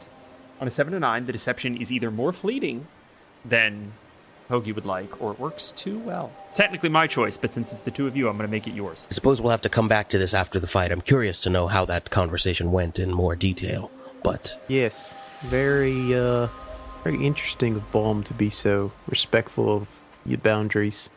Okay. I think the both of you are on alert. I don't think that you know necessarily what's happening, but that doesn't sound like Balm. So something's up. You might be fighting a fight that you're maybe not 100% sure which fight you're fighting here. But, yeah, all right. So you guys have decided to fight, and I think this is a decision that would have been circulated amongst the crew early. And so I think that as soon as the Natrum is spotted, all of the children and some of the weaker, kind of refugees, some of the less able-bodied refugees are shepherded into more secure cabins below decks. And everyone else takes up arms and readies positions. You're bopping up and down the main deck, making sure that all the cannons are loaded. This ship is, I believe, equipped with 2 cannon. The rest of you are sort of finding stations, maintaining stations, and the captain is barking orders, getting everyone on alert, getting everyone ready. You all are not terribly far from Ship Wrangle Cove. Probably would have arrived there today at some point. You are currently navigating a series of shoals that you all actually know relatively well. Ship Wrangle Cove kind of is where it is because there are a series of shoals that make it sort of difficult to navigate into that specific spot, and most people just take the easy route and go the long way around. You can do that. You can also go into the shoals and navigate through the shoals, because this is something all 3 of you would know how to do. You can communicate that to the ship's pilot and the captain. Can we... We should take it on. Yeah, take head on, but can we do it within this area, this space that you're talking about? The shoals? Yes. Yeah, you guys can pilot through the shoals, absolutely. But take it head on. So, we get to the shoals and then we, bust a Yui. This to me sounds like an outmaneuver. You have a -1 on speed. I'm going to give you a +1 for familiarity with this space. So you're going to be rolling flat. So I need somebody to roll me 2d6, please. That is a gentleman's 8. All right, that's a mixed success on a 7 and 9. The fates describe a complication with your plan. That's fun. That's fun for me. I think we see you bound up to the helm and start giving directions, pointing out shimmers in the water that represent shallows as you navigate through these shoals, and you bring the ship around one and into another.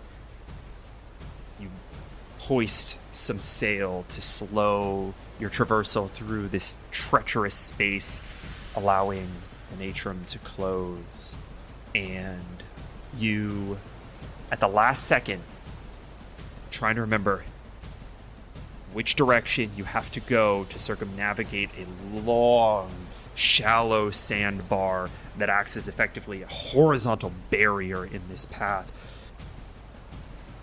And you make the wrong call. And you find your ship grinding against this sand. Who put that there? That wasn't there last week. The complication is that you're going to have a -1 to any roll to move any more in this process. But you see fog billowing off of the Natrum as it closes in on you. And your dropped speed, allowing it to fully close that gap, and it follows your every move, deftly weaving through these shoals until right at the very end it scrapes up against one, and the both of you are stopped momentarily. Their starboard to your port, not 10 feet away. We gonna light them up, right? We are fireproof and they're not. We got 2 cannons. As you say that, Hoagie just sort of squeezes his palms up against the railing of the ship, almost like a dog that is wanting to leap at a thing. And where his hands are squeezing the railing of the ship, you guys just see a little bit of scorch marks and smoke starting to rise up under his hands. Exactly at the same point of the ship, across this gap, you see the Admiral draw his hooked sword. Do any of you have any idea how far I've had to chase you? Can't say I care. Give us the child, if you would be so kind. Fellas, are we going to give up a child to a man named Admiral Typhus? Admiral Typhus, do you understand how bad this looks? And how strange it is for you to be so invested in a single girl? The three of you are pirates, is that correct? Yes. We're refugees. Yet another illegal thing happening on the ship. You're pirates. You know what it is to take orders. I have my orders.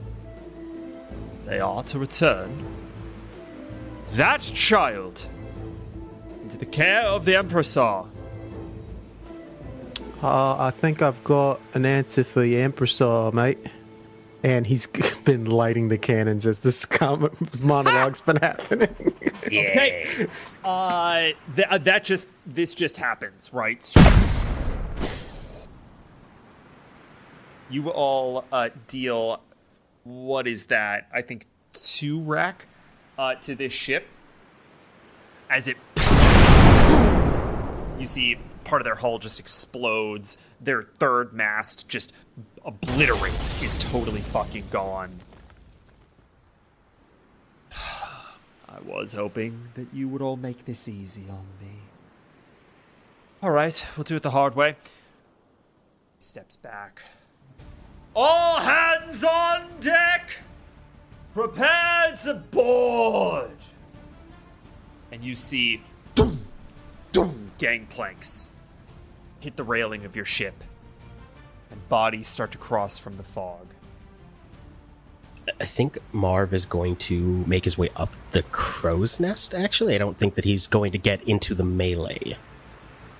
The first thing you see is that a bunch of the Navy are just making their way over, right? Like, there are wardens by the score, and they pour onto your deck and immediately start engaging anyone. They're making their way to the 3 of you to try to figure out where Saphira is. That is what these wardens are doing. Mechanically, what is happening here is that you have a size 2 warden group on deck currently. Okay. You see more mobilization happening off the deck of the ship, but they haven't moved yet.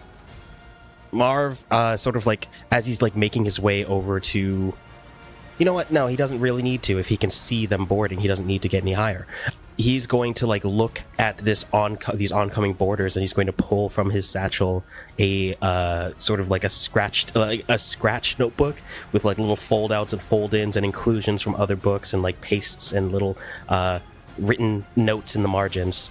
And the cover that has multiple titles scratched out has one title that remains, and it is To Sever a Bond.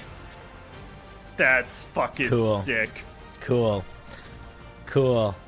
Yeah, so the way that this works is I have to roll 2d6, and this is part of the creating the magical tome. I guess we'll see what that does right now. If I roll bad, it will be bad. Can I use a bond for this? Yeah, I don't see why not, because you can use a bond basically to just help. Are you ready? You guys ready for this? Yeah. What do you do? And we flashback. Oh, fuck off! Delightful. Take it away. Probably early in the morning, Marv, you see Kind walking from up onto the deck, kind of stretching. He sees you with Saphira, just holding her. Like, it's a good look on you. Oh, yes. I learned it from you. The Bjorn is one of the most effective ways to hold a child I've ever seen. It's very efficient. A lot easier when there's just one of them now. One on my back, one on my chest, and then one on my arms. It's a little complicated. Moving on. I was just writing. Oh, you're always right. Yeah. One of the smartest people I know. I appreciate that. Yeah. And I think this little one's in real good hands. And whatever comes from us deciding to take this job, I know that you've got us all in a safe spot. So whatever you plan on doing in this upcoming kerfuffle, you know I got your back, right?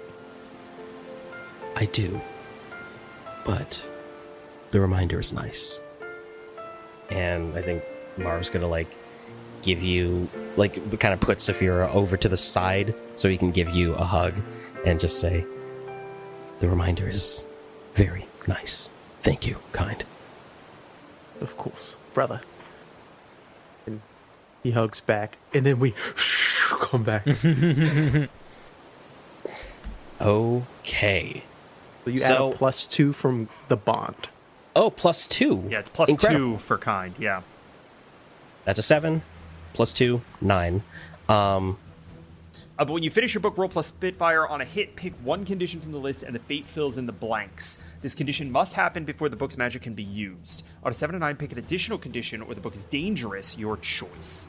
On a miss, tell the fates why the book isn't what you intended it to be. The book is dangerous, because that was a 9. And then for the condition, reading it causes you to sever your own bonds. Oh. That's fucking sick. That's intense. That's fucking sick.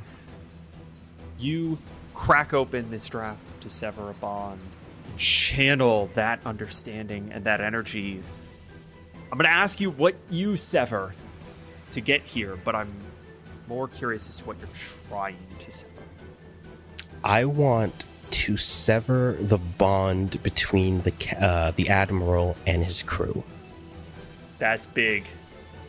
That's big. It's big. We're effectively asking to neutralize an entire group, size 2 group here. You don't actually roll for this. This is just something that this does. I will say that I am going to ask you to sever a bond that you consider to be of similar magnitude. I think as I do this, as I reach out to the bond between the Admiral and the crew, and I think back to that moment with Kind, I'm sort of stuck in this moment where I'm pulling at the string that I know I need to sever, and I don't know if I am strong enough to pluck it. I look over to Kind, and I think about the pups. I think about all the time we spent together, and then I pluck that bond and feel something shatter inside me. You see the crew push on, unfazed. They have a mission. They knew what it was. This comes from on high. They don't question who gave the order. They just do it. But you see Typhus confused, frustrated, a sense of authority gone. He calls out an order and is ignored. He calls out another and is ignored. And so instead, he takes one step back and then 2 big running steps forward, jumps across decks, and boom, lands in front of Hoagie. What the hell have you all done? Hoagie, you're right there. What do you do? Hello there, Admiral Typhus. Go for a swim. And I'm going to use my dark power to compel someone to do what I say. Amazing! So I roll plus Spitfire. I spend a luck. I want to assist. With Heart of Gold. Add the 2. And can I say I do this by charging toward, when I see him in front of Hoagie, charging towards and barreling this dude and assisting and slamming him into the ocean. Going with him. Okay. Add the 2. Burn the bond and add the 2. So yeah, that'll put it up to an 11. That'll wake it up. Okay. That fucking gets it there. What happens on a complete success here? On a complete success, as those words come out of my mouth, smoke sort of trickles out of edges of like my mouth as I talk, almost as if there's like soup in my mouth and too much of it. And for anyone with a keen eye, the little sensor that I've been using all this time, it's just not present. I'm not either. It's not out or whatever, but. It's just me talking. I imagine as the smoke sort of pools out of me, it sort of enshrouds up into the Admiral's like beard and face, and kind of just creates like a paleness sort of stretching across his eyes as they go wide, as I think his body acts against his mind, and he himself, his brain, his thoughts are also present, but you can just sort of see the fear in his eyes as the realization comes over him that he is going to be jumping into the water, even though he does not want to be. And as that realization comes into his mind and he sort of starts to turn and is maybe like fighting himself not to jump into this sea, that is when our dear kind comes in and helps push him over. Technically, I think on a compel, I get a stand your ground roll. I am waiving that because he's getting body slammed, right? So there is an element of he might have been able to theoretically summon the will to push through. No.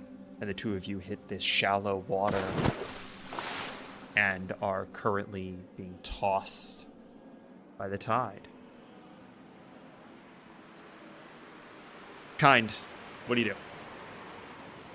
In this tossing of the tides, Kind's kind of like scrapping with this dude underwater, feeling so close to home, so close to family. He takes a calm moment and in his own way connects with the bond. He doesn't know it's called bond. He usually calls it talking to his friends, his little sea friends. Yeah. And I want to use Friends with Mermaids. Incredible. Hell yeah. Incredible. All right. What's the roll here? What's the thing? When you submerge yourself fully in water, you can unleash power to either summon servants of the sea that you've met before, or convince servants of the sea of something if they are already present. Are there any already present in these waters? Or... Yeah, I'll definitely give you something. Okay. I think it'll be easier for you to reach out to things that are currently here versus something that you're familiar with that would need to get here. Mm-hmm. Is there a role associated with this? There is no role. I just had to submerge myself fully in water. Okay. What are you saying as you reach out to the creatures that are nearby? Hey mates, chow time. Incredible. You see shadows pulse like jellyfish up from the depths surrounding these shoals. 1, 2, 10, 20.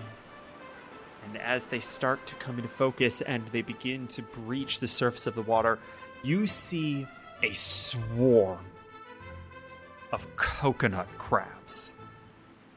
3 foot in diameter. Oh, gosh. They are making such a chittering, garbled speech of appreciation that you can't understand a single fucking word of it as they make their way toward this guy and begin to just try to pick him apart. And you see that he does a pretty good job. He gets his hooked sword under the shell of one and just rips it in half right away. And it is dead and floating off into the water. He cuts the claw off of another one and it recoils back.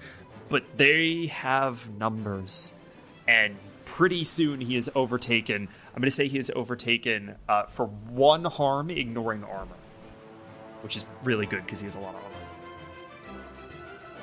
armor. We are going to go ahead and jump back to deck. My understanding has been that now both Hoagie and Marv are standing basically starboard rail, right? Is that about right? You guys are both on the deck standing starboard rail. Amazing. You see that these wardens are continuing to fight, right? And I think that a couple of them kind of come around and they take swings at the two of you. You haven't really put yourself into any explicit danger yet, so I think that you are able to kind of get out of their way to bob and weave. But as you do, you see that many of them start pushing past and are making their way toward below decks. So you have a beat where you could potentially intercept some of these wardens on their way downstairs. What do you all want to do? I don't think I have a weapon. Do I? As you say that, Hoagie is going to reach into his cloak, and he's going to hand you a +1 poison dagger. Oh, well. Thank you. This looks like a +1 poison dagger. You hear somebody from across the deck, yo, is that a +1 poison dagger? Damn.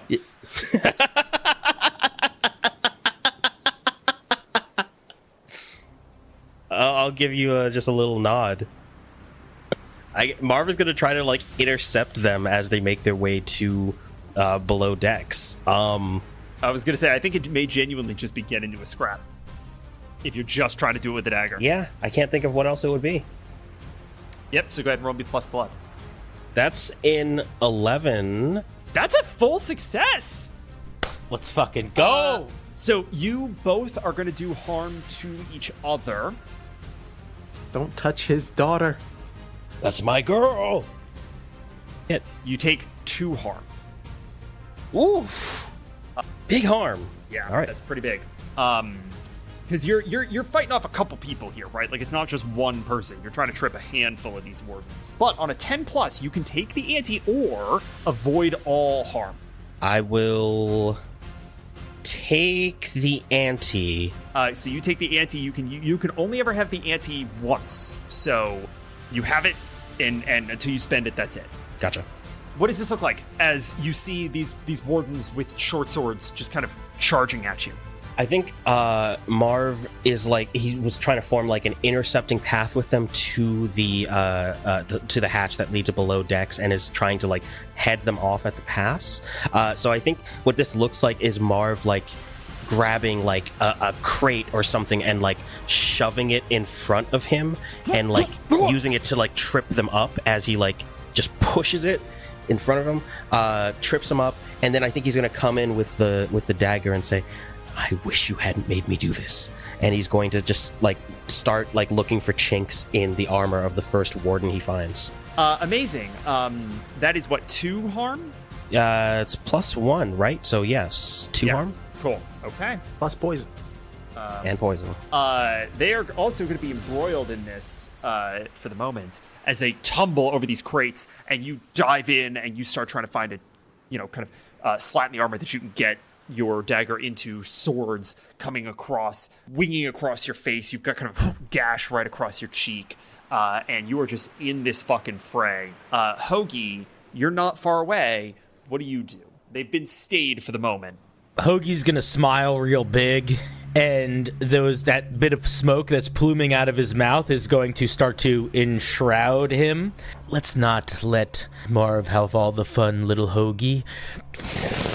And he's going to use his dark powers to shapeshift. And the way that I imagine that this shapeshift works for this is that his body kind of just gets enveloped in a physical smoke. So he's not really like anamorph changing. It's more like he's enshrouded in a new form. And it is going to be a creature that sort of has the arms and torso of a gorilla, but the head, legs, and tails of a sea iguana. Cool. So I have to roll Spitfire. Yeah. That is an 8. Okay. On an 8, the power turns on you for 1 harm.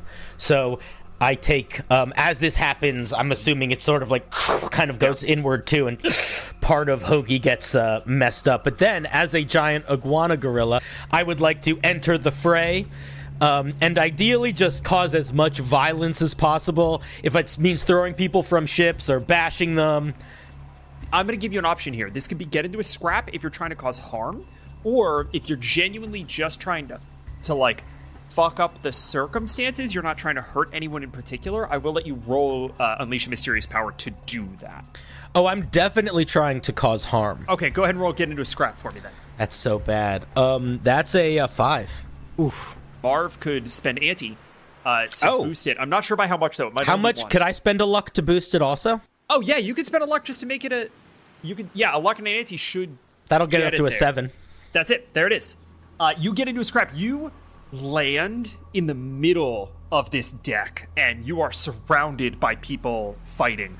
You see that Sabrina throws a warden kind of toward you, and you see out of the corner of your eye that Captain Woodfoot like swings around, and his peg leg, boom, connects with him in right in the face, and he crumples to the ground. And he turns to you, and he says, I figured you were about to show up. Fix this! and you just start going literally apeshit on some of these wardens. So you rolled a 7 on a mixed success. Your enemy presses their advantage or reveals a complication. I'm going to talk about what that is in 1 second. So you do 1 harm ignoring armor, and you take 2 harm as you are bashing heads together, but there are just bodies on bodies, and people are getting short swords kind of in under the smoke. And it's not ignoring armor, so if you do have armor, you can reduce it, but that's 2 harm.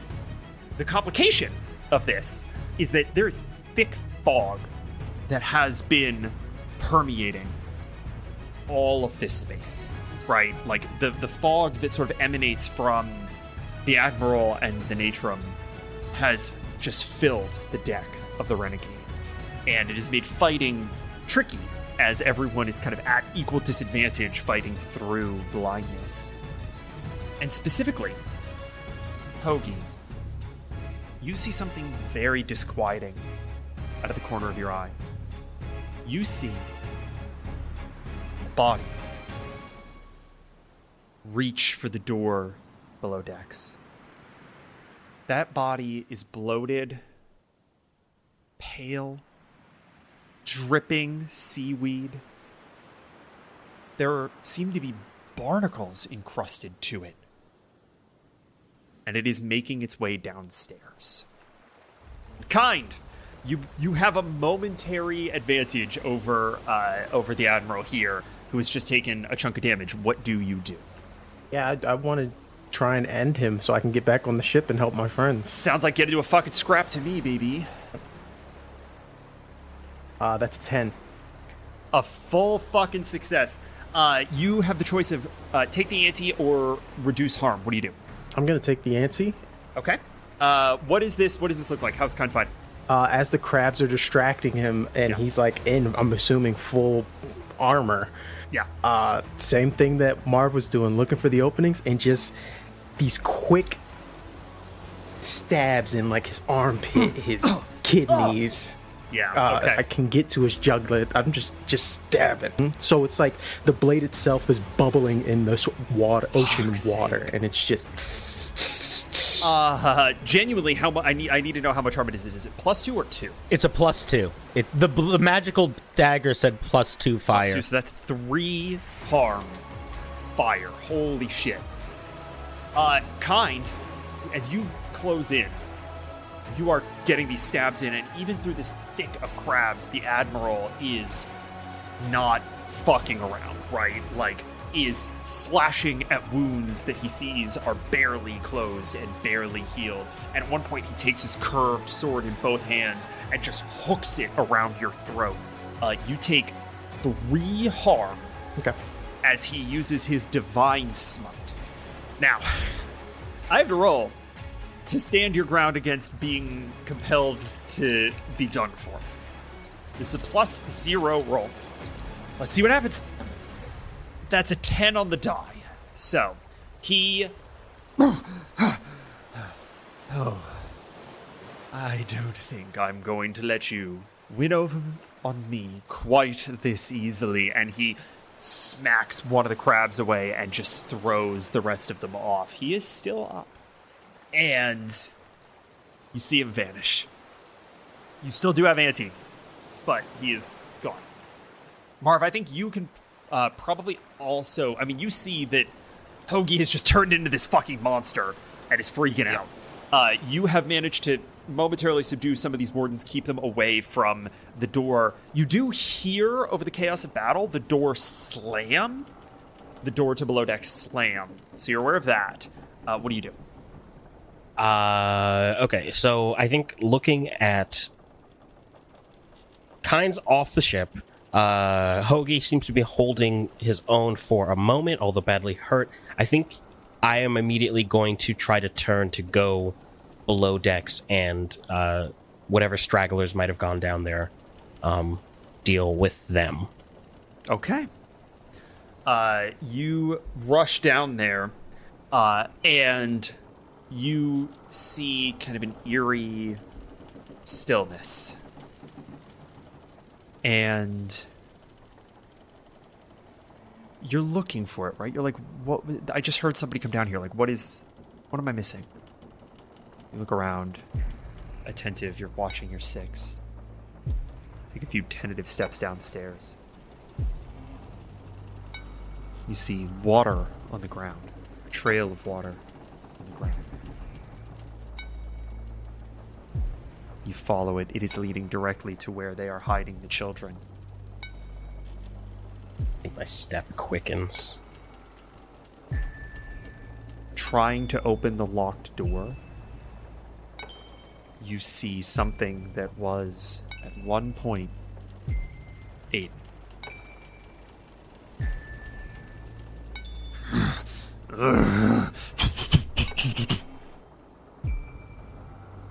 Aiden, we haven't seen you since the ship was...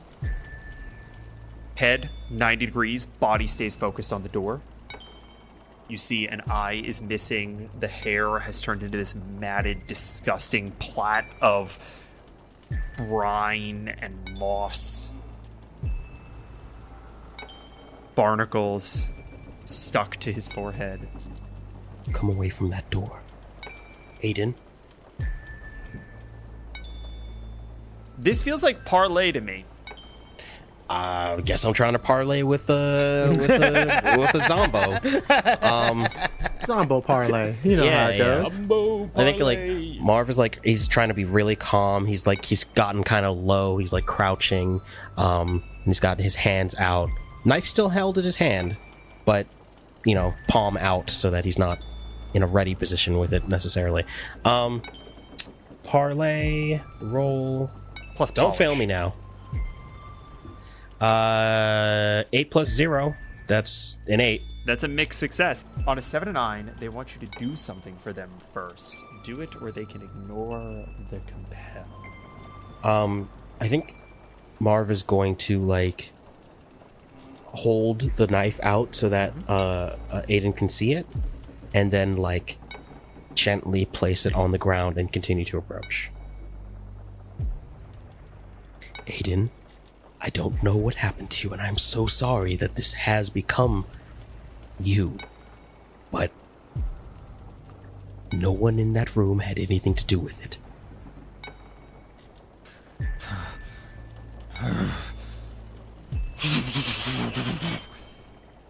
Try to open the door.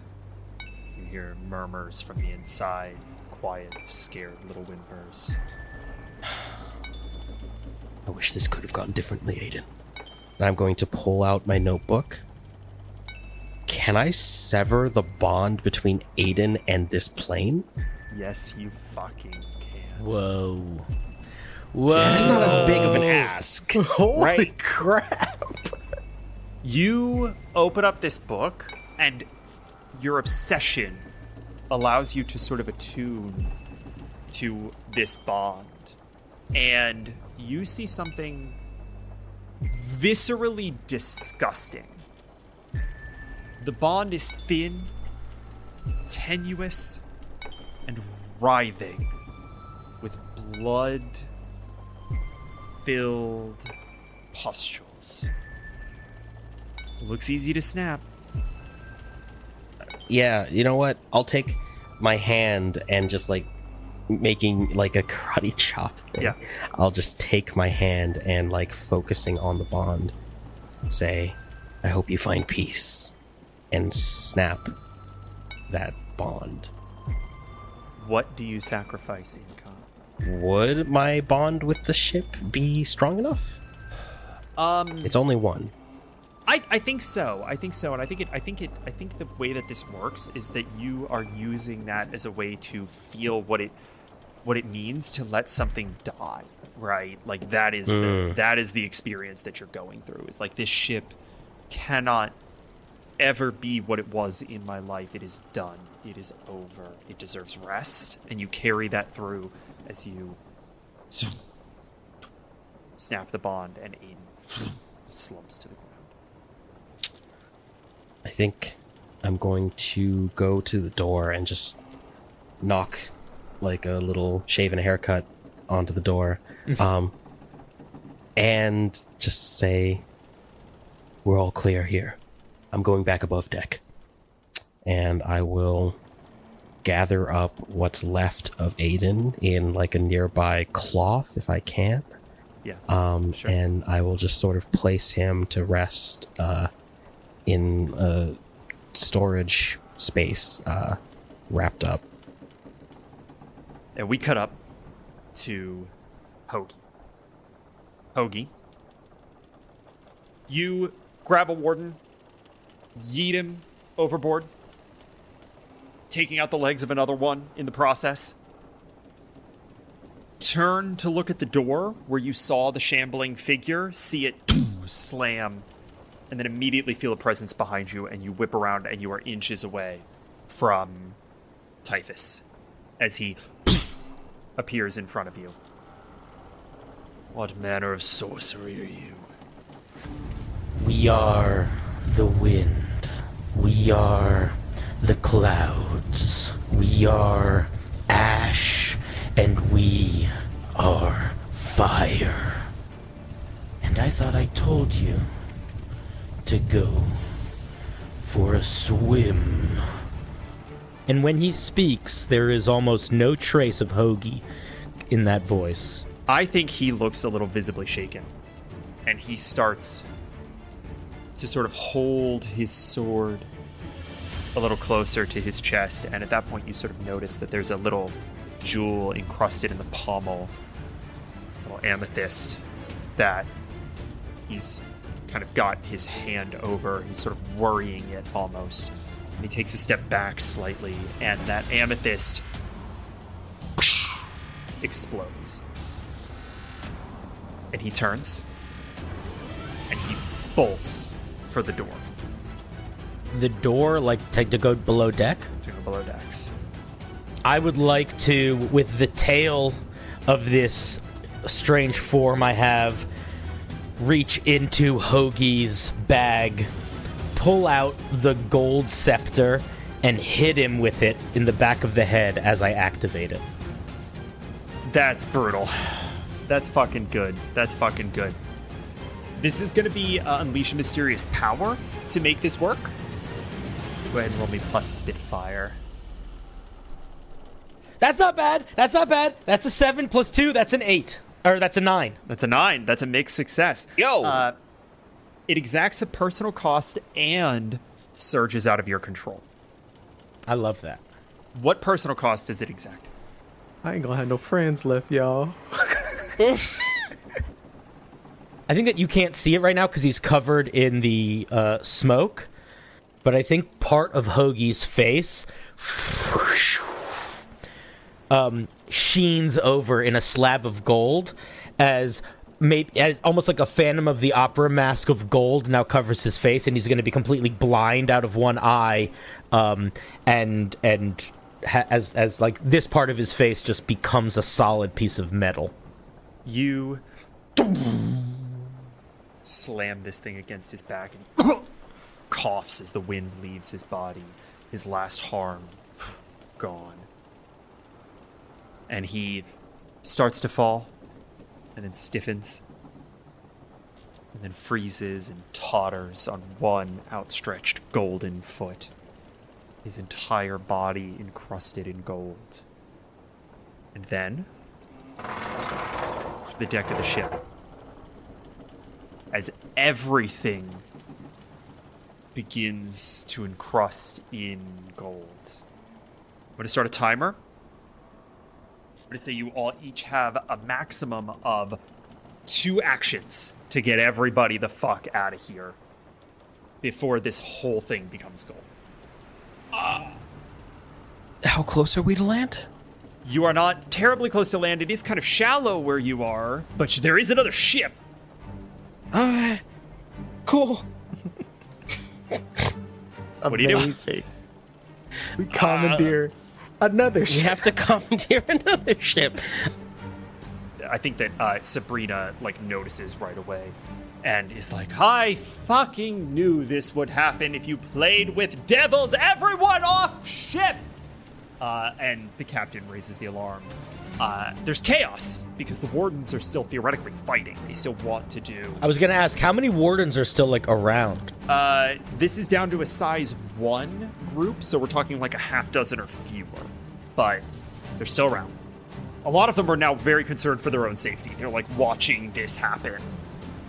I don't think I even made it back to above deck, so I think I'm just shepherding people up and saying, we're going to board the other ship.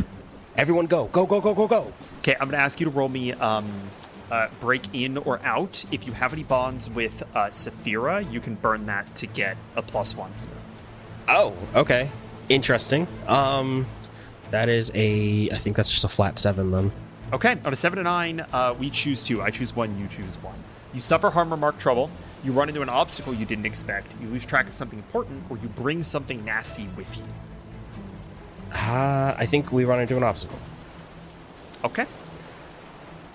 You start gathering everything, and the most important thing for you to get a hold of is Saphira, right? You pull her into the fjord, and you're making sure that everybody is shepherded, and you go to the stairs, and a beam of solid gold crunches through the ceiling, and bends a little bit, because gold is pretty fucking soft. And you get everybody back, you don't touch it. You spend a beat trying to get everyone around. But in that initial jostle, you drop to sever bone. And it tumbles to the foot of the stairs, and you are not aware of the fact that you've lost it. Well, that's that. No, I think in that hustle and bustle, my main focus is just guiding people and saying, do not touch the gold. Route around it, get above. You get everybody onto deck in a relatively safe way. Kind or Hoagie, who's got their next move? I think I can get on their ship. I'm going to get on their ship, and then from their ship, I want to say, all right, I think the fight's over, and we have more pressing matters. What say ye, lads? That's very fucking good. That's very fucking good. Go ahead and give me parlay, and I'm going to give you a +1 here for the severed bond of authority. And I just want the crabs to also slowly be crawling on the ships as well. That's terrifying. 11. Okay.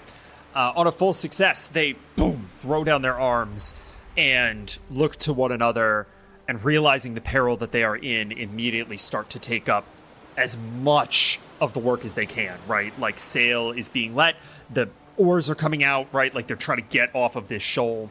So they are moving, they're getting ready to move. They're not fighting you anymore on this ship.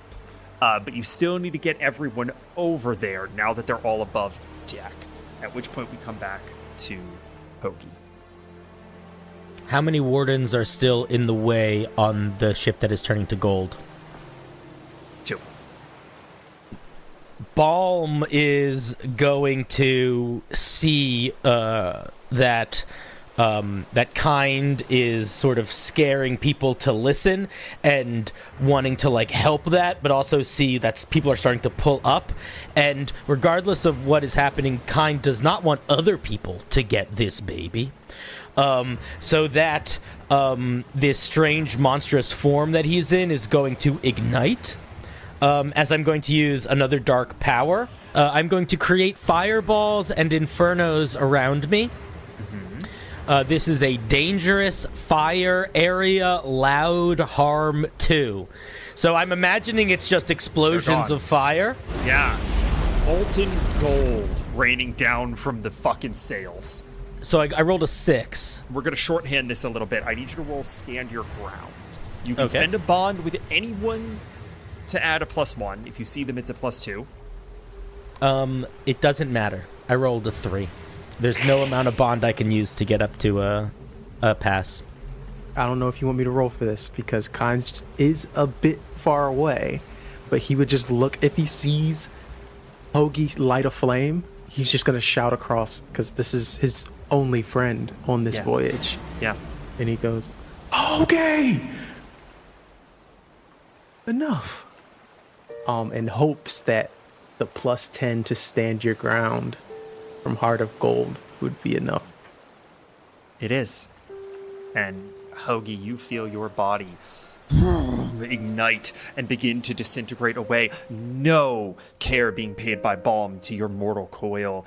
And you hear high and clear over this fire Kynes' voice.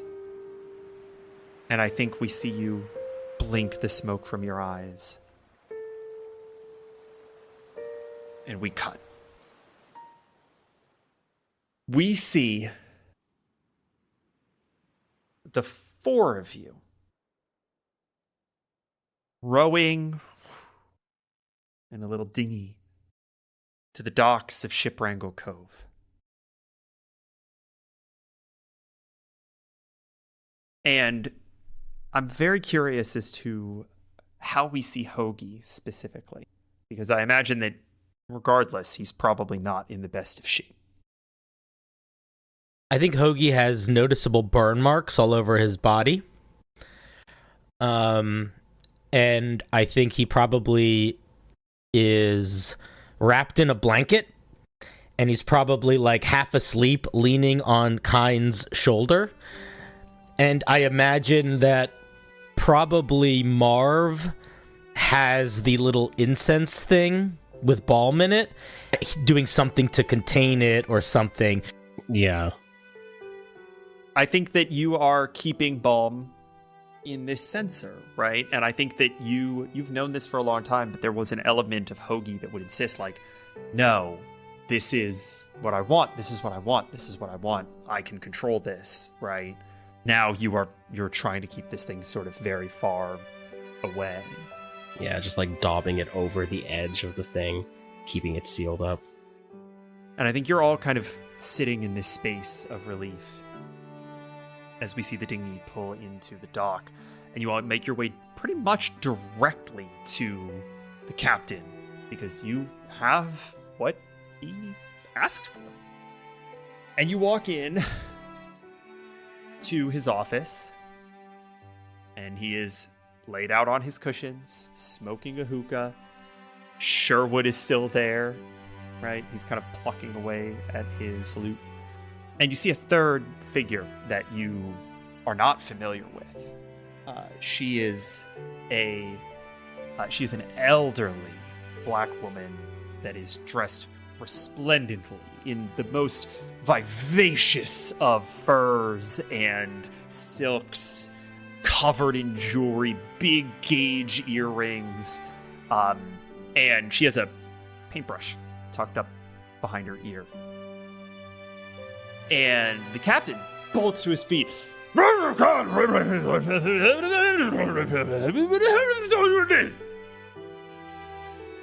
It's been a very long voyage, Captain. Yeah. Captain says he thought you were dead. It's good to see you three. 4? Yes. 4. Bluebeard just like cocks an eyebrow. We retrieved the package, Captain. And I'll just like lift the cloth that's covering the baby's face. Instant confusion. Everybody's face. Why is no one... Oh no. Bluebeard cranes her frilled head up to Captain. You want me to? Tell him. No problem. That's not the package. Y'all didn't get the package. Package is over there. We're gonna do an unveiling tonight at the bonfire. And you see the elderly woman shift in her cushion, and she says, "You all were supposed to retrieve it from me. I didn't see any three of you. Not sure what happened. Just assumed that you got caught up or was failed by the Navy." Where Everyone was stop it? talking. Everyone stop talking. Everyone stop talking. No. This is not... No. We went to the place we were bid to go. We retrieved the package that was there. What do you mean we didn't get the package? This is the package. It was in a crate. Just because something's in a crate doesn't mean it's what you were supposed to get. Wait, why was the baby in a crate? That doesn't... That's what I said. Crates aren't that bad for children to be lying in. Anyways, really doesn't feel that safe. Listen, alright, so we got the package. Everyone's safe and sound. Captain, I appreciate you bringing this new navigator with us. He did a bang-up job. We have a few hopeful new residents among us. I call this maybe a win. And he pats you on the shoulder, and he's got a big smile on his face. And you see the elderly woman. She sort of stands up and she scratches the back of her head a little bit. She says, "I genuinely didn't see any of y'all. We must have missed each other in the window. How did you even survive? We had all accounted for your deaths." We absconded before the Empressar's invasion was complete. Are you sure this isn't... No, of course it isn't. Of course not. Why would that sister of the Sapphire Sun just give us this child? You know, it's really hard to find a sitter sometimes. You see this woman with a paintbrush, kind of walk over to this brown paper wrapped parcel in the far back of this office, and she says, "I honestly think it's probably fair to show the three of you what you were supposed to pick up. This is what I've owed your captain for nigh on a dozen years. It's just, you know how it is. The artistic juices, they don't get flowing." And she pulls the paper down and reveals a full portrait of your entire crew. You couldn't have shipped that? In the middle of a war? So look, we're all there, just smiling. It was it's a very nice piece of art. We fought admirals. You fought admirals?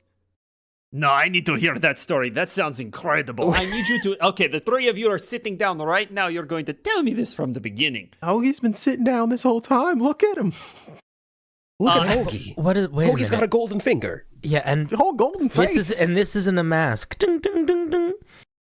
What in the hell did you three get up to? We did a big adventure to rescue a child. Why were they after her? The child isn't a normal child by any means. For one thing, the child is remarkably calm. Doesn't cry, basically ever. That's true. It's incredible. Also But- survived being in a crate, apparently. Oh, okay. All right. You please let the crate go.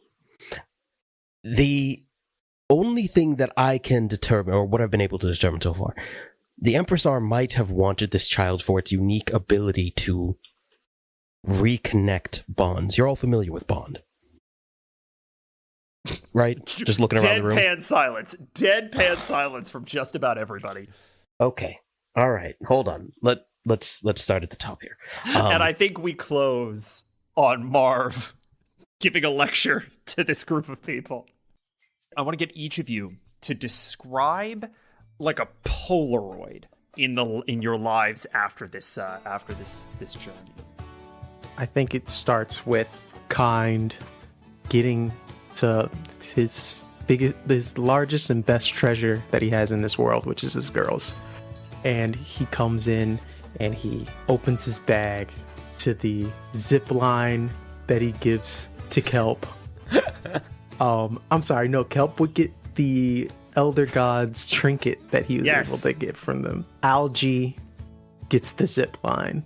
And then to Coral, he hands her the corked rapier that is like ornate and gorgeous.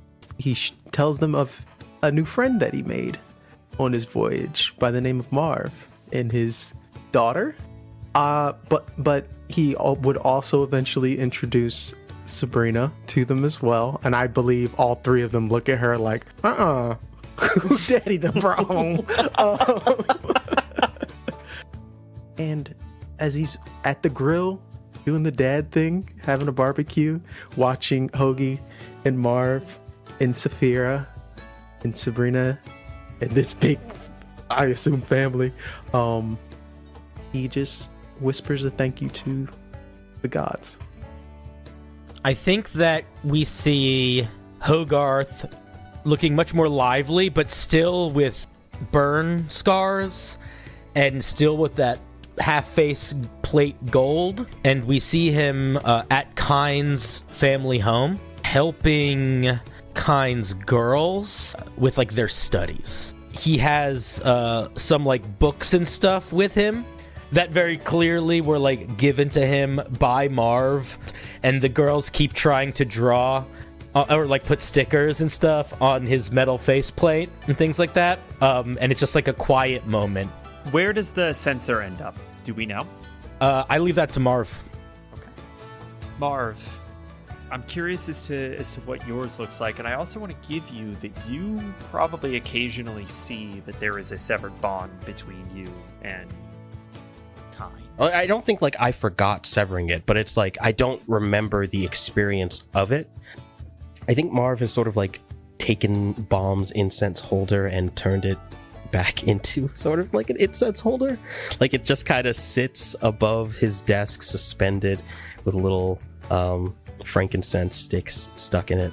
And I think over the passing time, Marv is working on a book about the history of Astilla and its people. And I think that he's incorporated a lot of the stories from the book from Mare Sanctorum.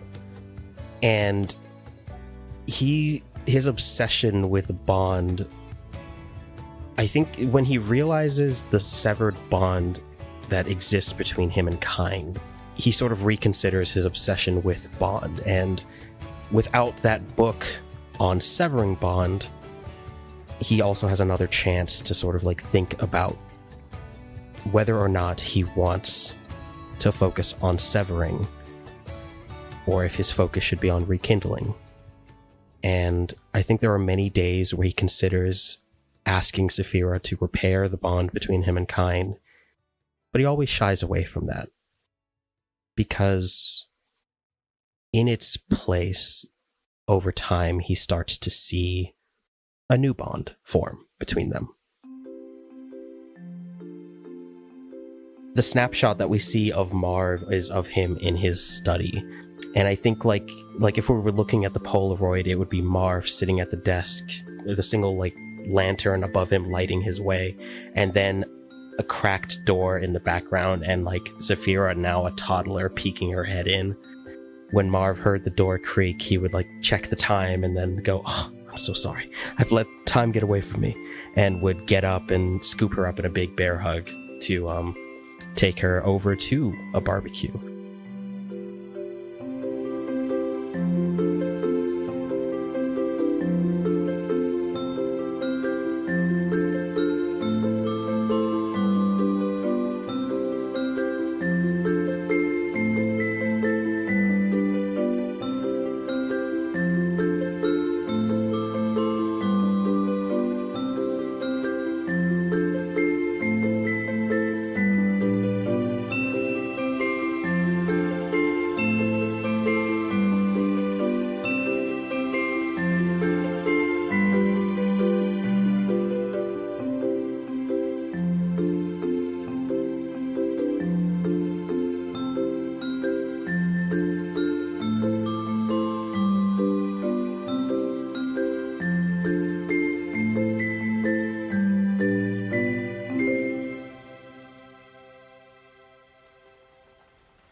we hear a cart